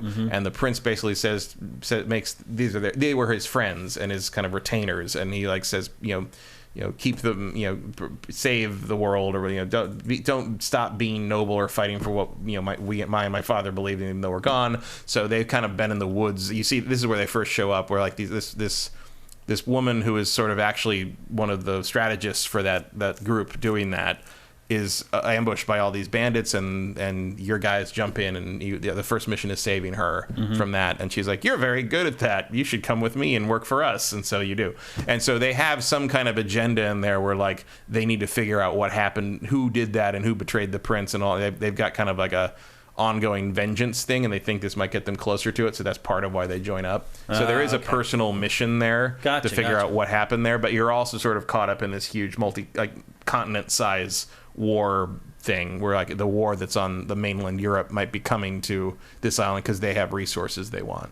I'll say this looks way more interesting than some of the more recent Square Enix strategy RPGs we've been getting. Yeah, it's fresh. I'll give it that. Like it's like I do think I'm juggling a little too much with the real time thing once in a while, but I've never felt completely like overwhelmed by it. I'm playing on normal. There's an easier mode which I haven't tried. Permadeath in this? No. When they fall, they just say, "Oh no," and like you can go over and revive them. And if you don't revive them in time, they just come back. What's up with the demo? How big is it? I played it for a while, and you can go back and replay stuff to grind a little bit, which is helpful if you're having trouble with some of the side quests. Tend to be harder than the main quests so far. And you can grind on. Eventually you get a separate table in the HQ that lets you replay old missions, so you can go back and get stuff you missed, or because there's treasure chests sometimes and bonus objectives that you can go back and get resources and extra skill points and stuff. Yeah. So when you do that, you level up probably about one level per mission. Okay. So you can out level the game a little bit if you want to grind a bit. But I would say the demo is probably 8 hours. 7 or 8 hours took me. Wow. And you can import the save. Yeah, save in it. You can, if you buy the final game, it takes your save and it's sort of like the Fire Emblem Warriors demo. It's like, I got a lot of this. I got a lot out of this. That's insane. 8 hours. That's a long time. You're definitely going to know whether you want the whole game or not. Yeah. Once you're done. I like that we're getting more demos like this, where it's not even like this 45-minute or one level or whatever. It's like, you know what? We're going to give you a big chunk of this game because we're confident that the game itself is big enough that this chunk, you're not going to feel like you played half the game whenever you play the final game. I just love that these publishers are starting to help equip players with the knowledge that they need to know whether they want to buy stuff or not. It's great. 8 hours demo. That's incredible. Yeah. Or it's even saying it took him 5 hours. I did a little more replaying of stuff to get all the objectives. But it does eventually end. Yeah, it does. At the end of chapter 1 is the end of the demo. But then you could keep going back and replaying the missions if you wanted to, right? You can go replay, yeah. Yeah. Now is this coming to Switch? I don't remember. I think so. I did not write it down in my notes, unfortunately. I think it's coming to everything. I think it's PC, PlayStation, Xbox, and Switch. I mean, I don't see any reason it wouldn't go to Switch. Yeah, it should run okay on Might Switch. Run better on Switch because you could use the touch screen. Looks like Chad is saying, it's coming to Switch, which is good. I guess the only thing is like there's you can use the shoulder buttons to switch between the different characters, but like you're not switching between them. You can't switch between them to then activate the move feature. You switch between them to put the cursor on them, then you hit the A button, and then you'll pull up the move option. Oh, okay. The only way to move between them while you're paused is if you're doing the skill screen. You can switch between them with the skills. The skills have an interesting thing where they all have cooldown, and they all have technique points you use. And then battlefields tend to have little orbs of technique points, health, and stuff that you can pick up.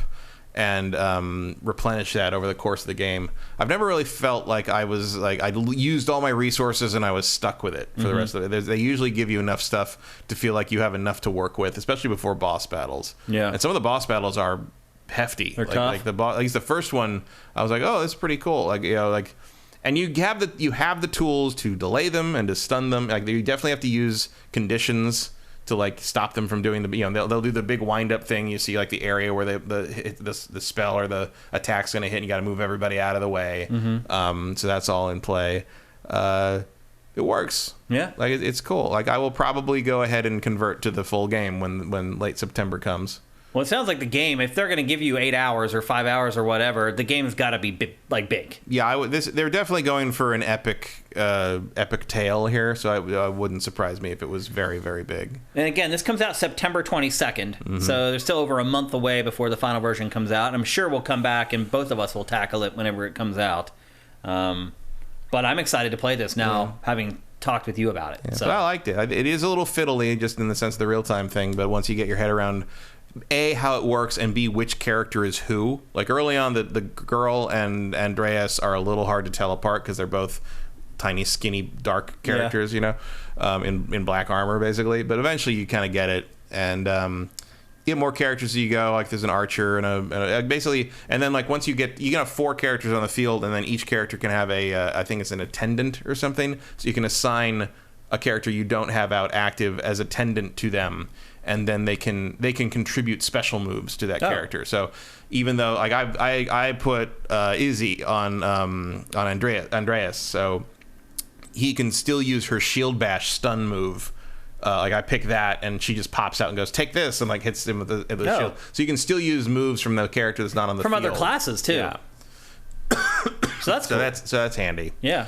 And it's a little bit like Xenoblade Chronicles 3. A little bit, yeah. You can get those synergies going, and they don't get as much XP, but they get some, so you're not leaving them behind. So they actually will, if you use their abilities, they also will level up a little bit. They'll level up just from completing the mission. Oh, yeah, but they don't they get I think half or something. So you're at least they're not falling super behind, basically. Okay. And then of course you can replay missions, so you can just go back and pull out all the characters you're not using and put them through some missions and keep them back. If you would decide you want I'd rather have that character come out now. With this demo, being able to replay the missions, you could build a beast of a squad. Yeah, I mean, to launch into the full game. There's definitely diminishing returns at some point there. Clearly they, once you get up in the high teens, you're probably not going to level up too much further without wasting a lot of your time. Okay. But you can definitely do enough to get through all the stuff in this demo. And to hit the ground running when you play the final game too. Yeah. In more ways than one, ultimately. Awesome. So there you go. That's DioField Chronicle, available for all platforms, coming out on September 22nd. And with that, it's time for a lot of you's favorite part of GameFace. It is time for...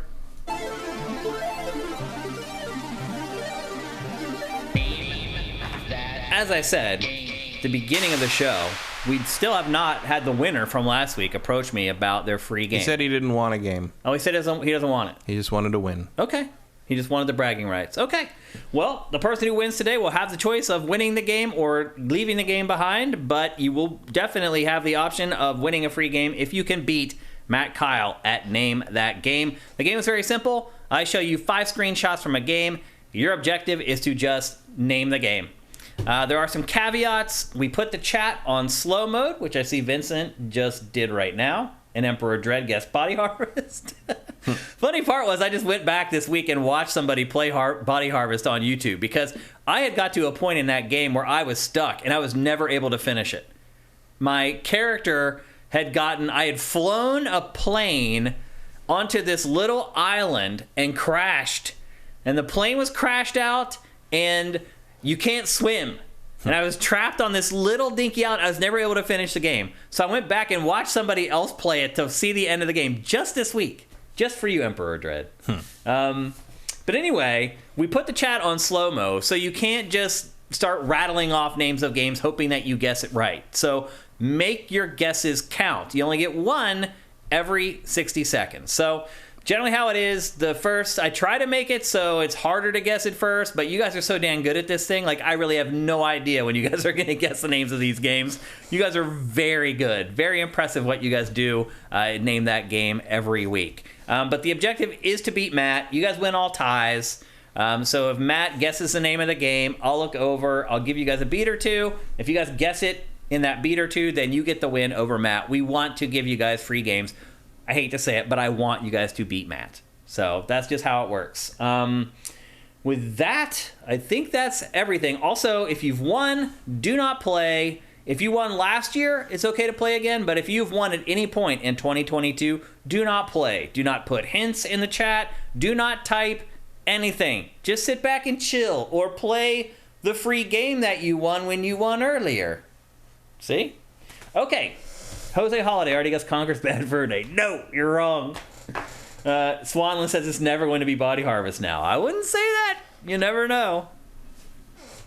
You guys ready? Pretty sure, though. it's pretty certain that it's not going to be Body Harvest, because I'll have to wait for him to not show up for a live show or something. Okay, are you guys ready? Are you ready, Matt? Sure.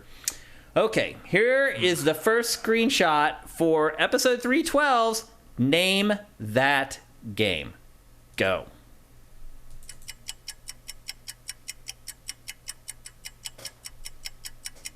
Let's see if you guys guess it with the first one.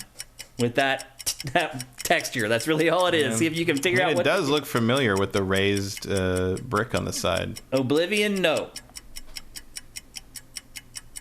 That was Emperor Dread's guess. After Body Harvest.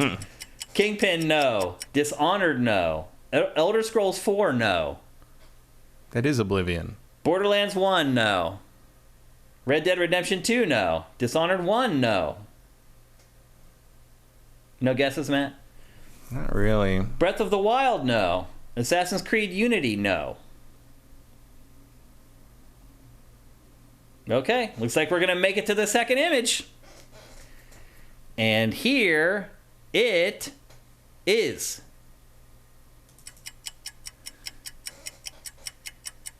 Nightmare Creatures, no. I'll give you a pretty good hint on this one. Somebody should be able to get it from this one. But maybe not. Rage 2, no. Not Cirque. Nice try, buddy. Crystal Pony's Tail, no. Pharaoh Doll, it is not. Well, maybe that hint in there isn't good enough. Cowboys, no. And you're not supposed to be guessing, Sneaky. Borderlands 3, no. Red Faction, no. That's a good guess, though, Red Fox. Yeah. All right. It looks like no one's going to get it from the second image. We're moving on to image 3. And here it is. Crimson Sky, no. Outer Worlds, no. Van Helsing, no. Interesting guess. Xenoblade, nope. Final Fantasy 14, nope. Shinobi, nope. Persona 4, nope. I recognize that green orb back there, but I can't place it. All right, let's go on to the next image. This one I think will give it away. And here it is.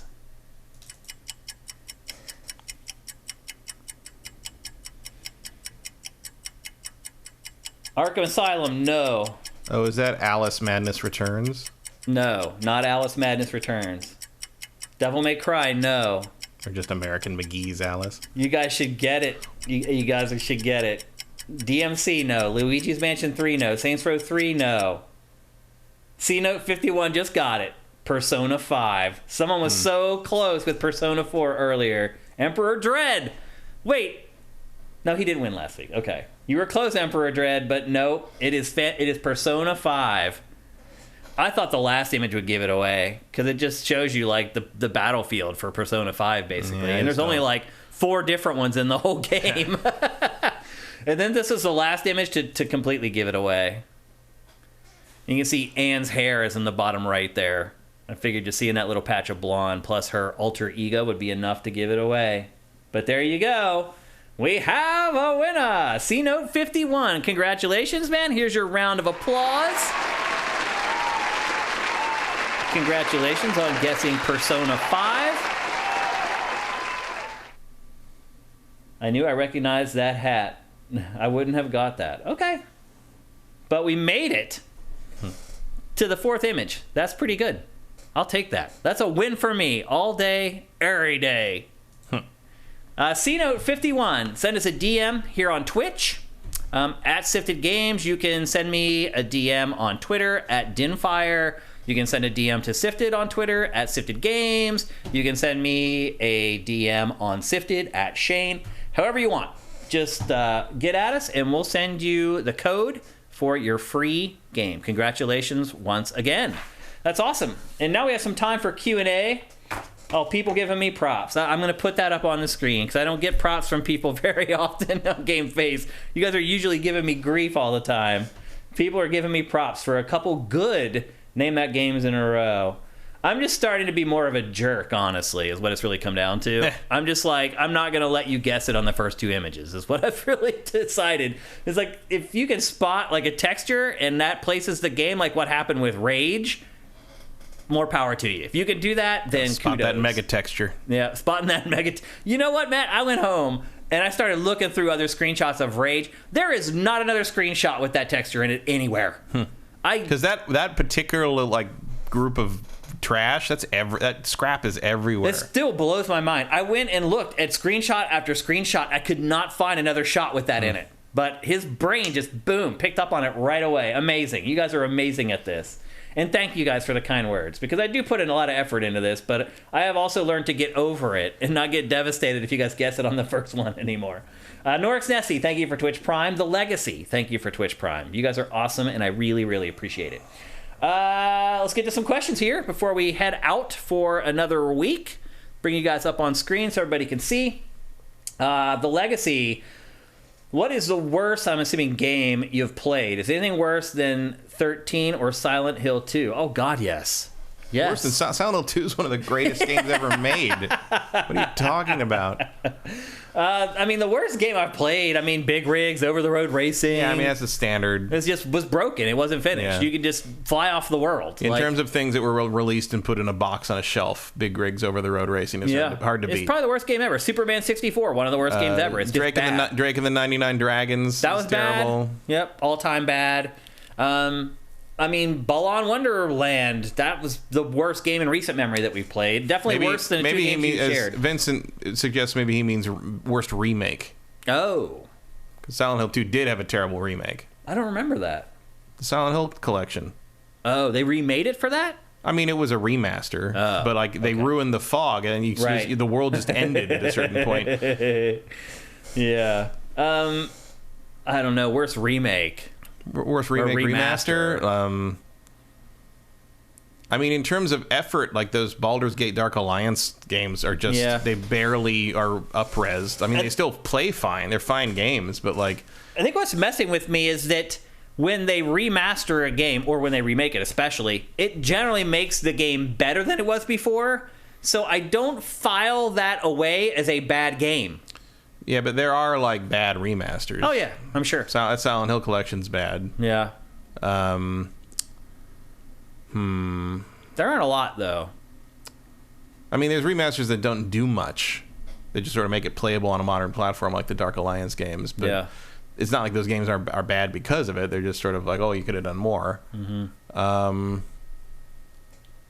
Mega Drive guy, thank you for the time. The Super Mario 3D collection is pretty bad in that regard. Yeah. Like, they're just it's a really low... Barely slapped up there. I don't think Mario Sunshine had an invert Y option. It's a low effort. Like, it was just low effort. That's a good example. Yeah. Okay. Recharging me for the Virtual Console 3 generations in a row? How about that? Yeah. For Norix Nessie 94, do you think that Sony will have a games showcase or a state of play in September like they did last year? We're kind of overdue for something. There should probably be another game, God of War showcase. At the very least, there'll be something where they blow out God of War. But that comes in November, so that could be October where they do that. Yeah. So, or it could even be November. They could do it like 2 weeks before the game comes out or whatever. Maybe. I wouldn't hold my breath. I wouldn't count on it because nobody has games to show. I mean, that's the problem. Even a lot of the games that were in the THQ Nordic Digital Showcase, most of those games had been shown a year ago or 3 years ago, and they were just catching up on games that they had already shown. So there's just not a lot of fodder. I mean, we're really going to see next week with Gamescom just how bad it is. That will be the barometer. That's the thermometer going under the armpit right there is what happens at Gamescom next week. Then we'll know just how bad the industry is behind as far as like having new content ready to go. But next year's going to be awesome. Swanland, will you be talking about Cult of the Lamb next week? Doubtful for me because I'll be playing Rollerdrome here over the next couple days. And then over the weekend, I'm going to be in Madden Land. So I'll be playing a lot of Madden. I'm getting review code for that early. So I probably won't be able to play it. And honestly, the reviews for it haven't been amazing. They haven't been bad. I looked at it, but I'm just like, didn't really. I mean, I know there's a following, but did not look particularly interesting to me. Me either. Zabumafu with the Crack Bros. In a world where Nintendo didn't back out from Sony, how would Sony influence Nintendo? So I guess he's saying if Nintendo didn't back out of the deal that it had with Sony to make a console, how would Sony still have had an impact on Nintendo? They wouldn't have. They wouldn't have had creative input on anything from Nintendo. Nintendo would have guarded that for themselves. Well, I think if they had continued to make the console themselves, it would have probably been a cartridge-based console. No, it was going to be a CD. That's where the PlayStation. Oh, it was going to be. Yeah, even the one with Nintendo was going to be a CD-based console. That's what Sony was making for them. Was originally a CD-based add-on for the Super Nintendo, and then Nintendo decided they wanted to go in a different direction with the Ultra 64 hardware, and basically cut Sony loose, and Sony was not happy about that, and that's how the PlayStation was born. Yeah. So if that had all gone through, I don't think Sony would have influenced Nintendo at all because Sony would have purely just been making hardware for them. Well, I think Nintendo would have probably not gone to a cartridge then. It would probably continue from that point making all CD-based consoles. Yeah, but like, if he means like Sony's influence on Nintendo would have been nothing, like other than they make this part of our console for us. You know, it's like saying was it like AMD influenced Nintendo? Like it's they don't. But he's saying if Nintendo went through with it and did the deal for the disc-based console, how would that influence Nintendo's future? And I think it would, instead of doing a cartridge-based console, it would continue of doing disc-based consoles from then on. Yeah, but I don't consider that an influence of Sony. That's just a choice Nintendo would have made differently. That's Sony, because not of Sony, though. Because Sony was pushing for the disc-based console. They hired Sony to do that. That was Nintendo's choice. Right. Like, Sony's not influencing them. They are work for hire. Like, there's no influence from Sony. That's why Nintendo decided differently and then cut them loose. And then Sony's like, that's not fair. Like, well, but I think if Nintendo had gone through with the CD-based console, it would have, after it launched it would have realized, oh, this was the right decision because we can hold so much more data now. Oh, sure. But that's not Sony influencing Nintendo.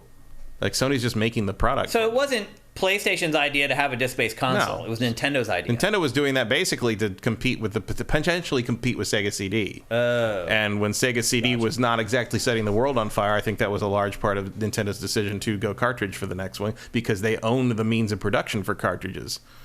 They did not own what was it? Sony and was it Pioneer? Like co-owned the rights to make CDs at the time. Yeah. So yeah, Nintendo. It was Panasonic. Panasonic. Yeah. So that was. I mean, a lot of that was just Nintendo wanting to keep control of things. They didn't. That's why it stayed with cartridges. Yeah. Because it was the only one who could manufacture the cartridges. Yeah. So there's no influence from Sony there, really. Yeah. It's just Nintendo was like, well, maybe we should do this. No, we'd rather do this, and that was that. And if they stuck with it, Sony would have just been a provider of hardware the same way like AMD or Nvidia would be. Like Nvidia is not influencing anyone really. Yeah. They're just making the chips.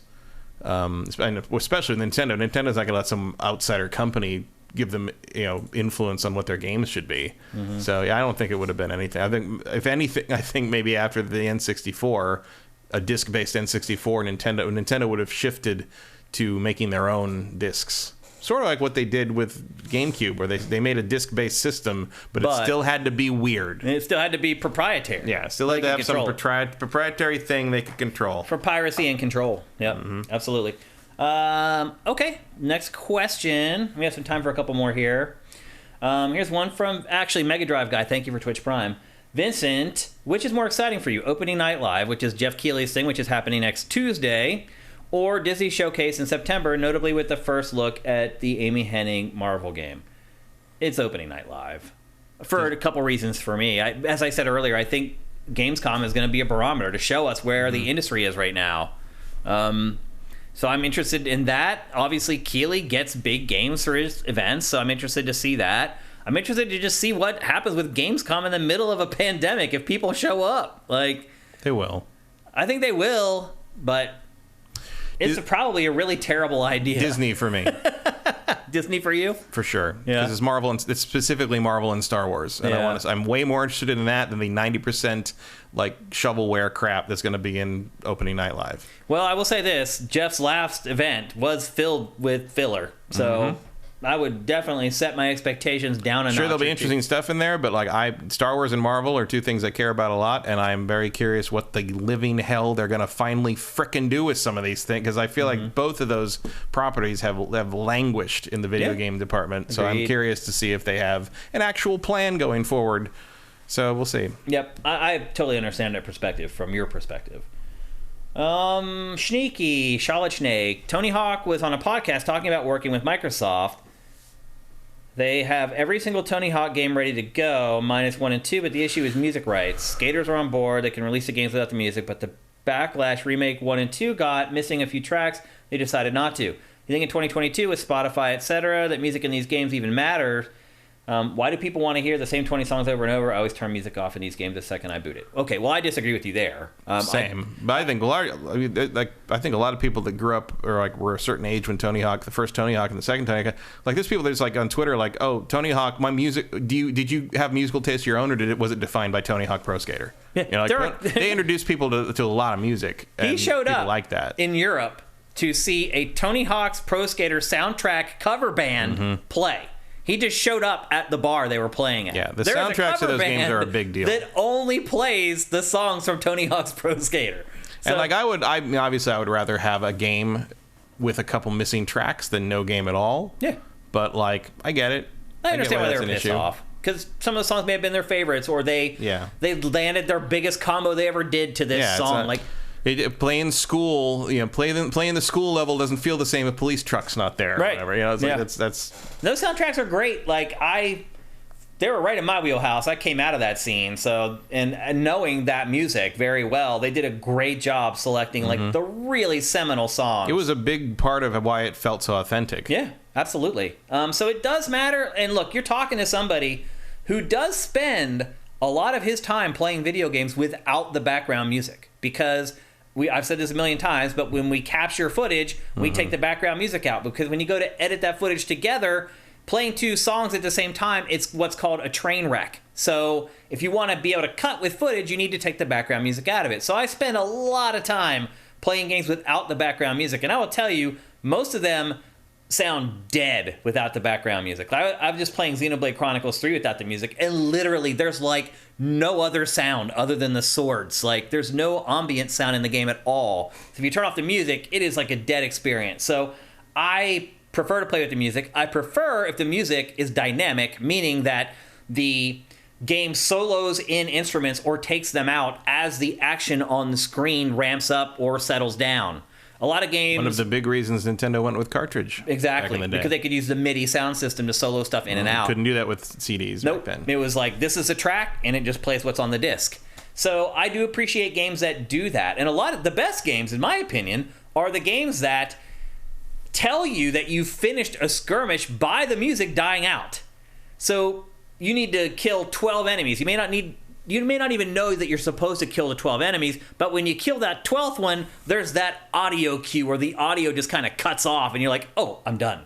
And you can go to your menu and start leveling up and do your thing. I think music is very important to games. Obviously, I'm a DJ. I love music so much. And so, yeah, to me, it's really, really important.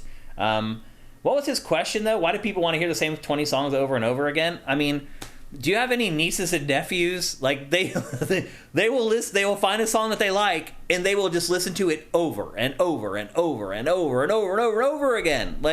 That's why Baby Shark has done like 80 billion views on YouTube. Like, kids love that stuff. And when I was a kid, if I found a song that I really liked, and like back then, like I would have to record it off the TV. There was a show called Solid Gold that would like have the hottest pop songs from the week, and the artists would go on and perform them. And my sister and I would sit there by the TV with a tape recorder and record the songs off Solid Gold. Or we'd sit and listen to the radio, and you'd have to wait for your favorite song to come on and then quickly hit the record button. Like, that's the only way you could have the song if you couldn't afford to pay for it. There are songs to this day that like sound weird to me because when I hear them on like Spotify or iMusic or whatever, they don't end with the intro of another song that was the song that came on after it on the radio on the version I taped onto my cassette.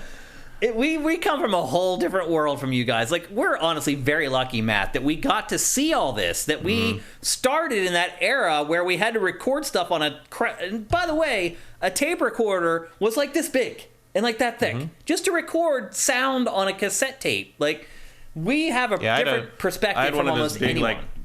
Like ones that laid down and had like the speaker was just the top half of it. But it was my grandfather's, and he had monogrammed it. Wow. So it said Edward D. Kyle in like the black fuzz of speaker things on top. It was very weird. But it had I liked it because it had a little like they had a microphone, but it was like a CB radio looking thing. So you flip the switch up on the side to record. Yeah. And that's what I figured out the exact volume my TV could be at to turn it on and hold it against the speaker and record music off of things. Yeah. So that's how I recorded stuff off of that.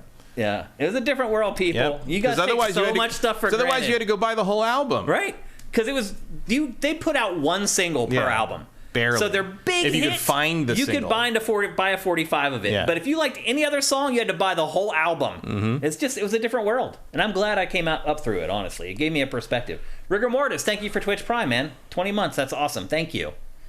Any other questions? Let's see. Squishy Muffin. In anticipation for the new Harry Potter game, do you two have any good memories of previous Harry Potter games? Not really. The Game Boy Advance, Sorcerer's Stone / Philosopher's Stone and Chamber of Secrets, both the first two Harry Potter games on Game Boy Advance are really good action RPGs. Like, way better than they should be. They should be. Like, that's all. That's the only thing I can really remember from that. That and I was surprised when I played the original Chamber of Secrets game on Xbox or whatever that it was pronounced pumpkin pasty. Oh. And not pumpkin like pasty or honestly, this is one of the reasons why I'm so excited for this game is that in my opinion, there hasn't been a really great Harry Potter game. So I'm fingers crossed that this one ends up being. Great is not Sorcerer's Stone on Game Boy Advance is almost great. Like, those two games are really good. Yeah. But for a Harry Potter game. Gohan says, I listen to songs I really like on repeat over and over again. A lot of people do. Yeah. Texture glitch, I'm totally with Matt. I had to digitize some of my old tapes. That is a pain in the ass.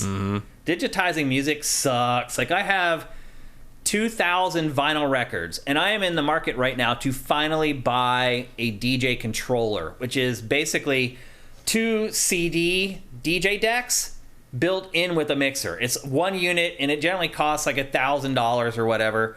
And so now the next thing I need to do, and I haven't bought it yet because I'm waffling or whatever, but in the process of getting ready for this new thing, I am trying to digitize all my vinyl records, and it sucks. Like, I've held on to this vinyl for literally since like 93 or 94. Some of the very first house records ever pressed. And I've held on to it all this time because I'm like, someday I'll need to digitize all this stuff. And what I found, Matt, is that I just gave up. I'm like, it is worth me paying $1 to Beatport to get a digital version of the track that sounds better. And the other thing, too, that people don't realize is when you play records on a turntable, they're not digital perfect.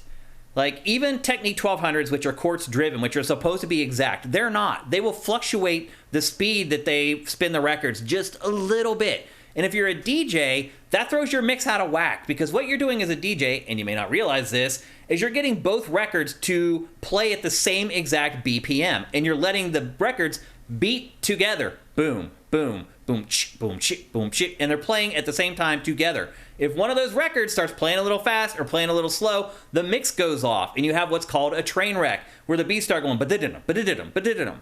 So anyway, when you digitize stuff off a record player, there are anomalies. It'll speed up a little bit, slow down a little bit, so even that digital file isn't great.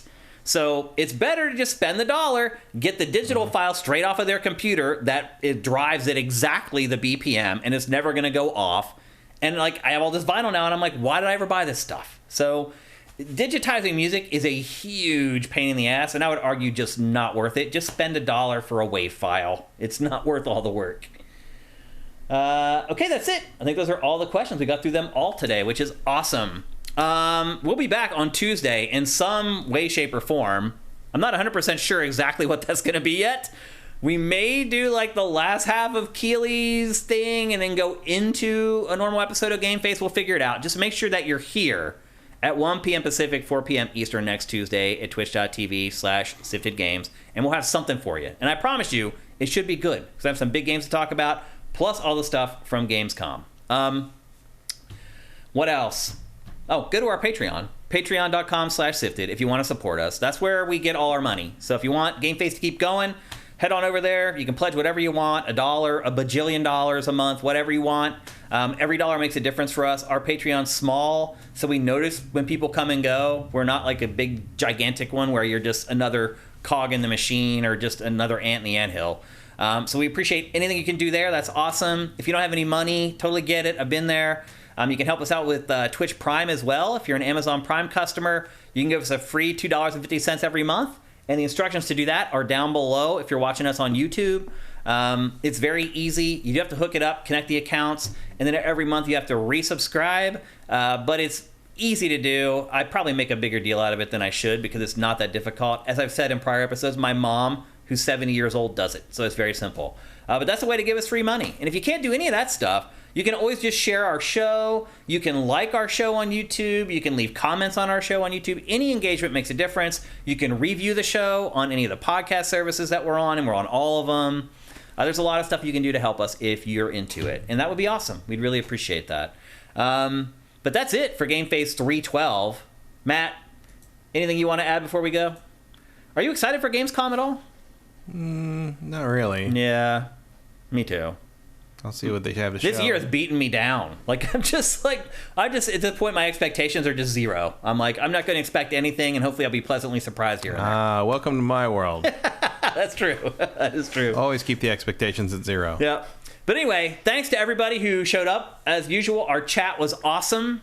You guys are awesome. Name That Game was awesome. Your Q&A at the end was incredible. We really appreciate you guys showing up for the live show. I don't think we would even do it live if we didn't have a great audience like you guys. We would just record it and fix all the problems in post and do it that way and make it a surprise for you guys. I do feel like that's something that's missing from GameFace that Invisible Walls had, is that people didn't know what Invisible Walls was going to be until it appeared on game trailers. They didn't know what was going to be in the show, who was going to be on the show, or anything until that file was published. And now with the way things are with streaming stuff and then archiving it later, I understand why things happen this way. I do think that shows lose a little bit of their luster in the current media landscape. But that's the landscape that we're living in, and we're doing the best that we can within it. So thanks for watching. We'll see you guys next Tuesday. GameFace is up and out.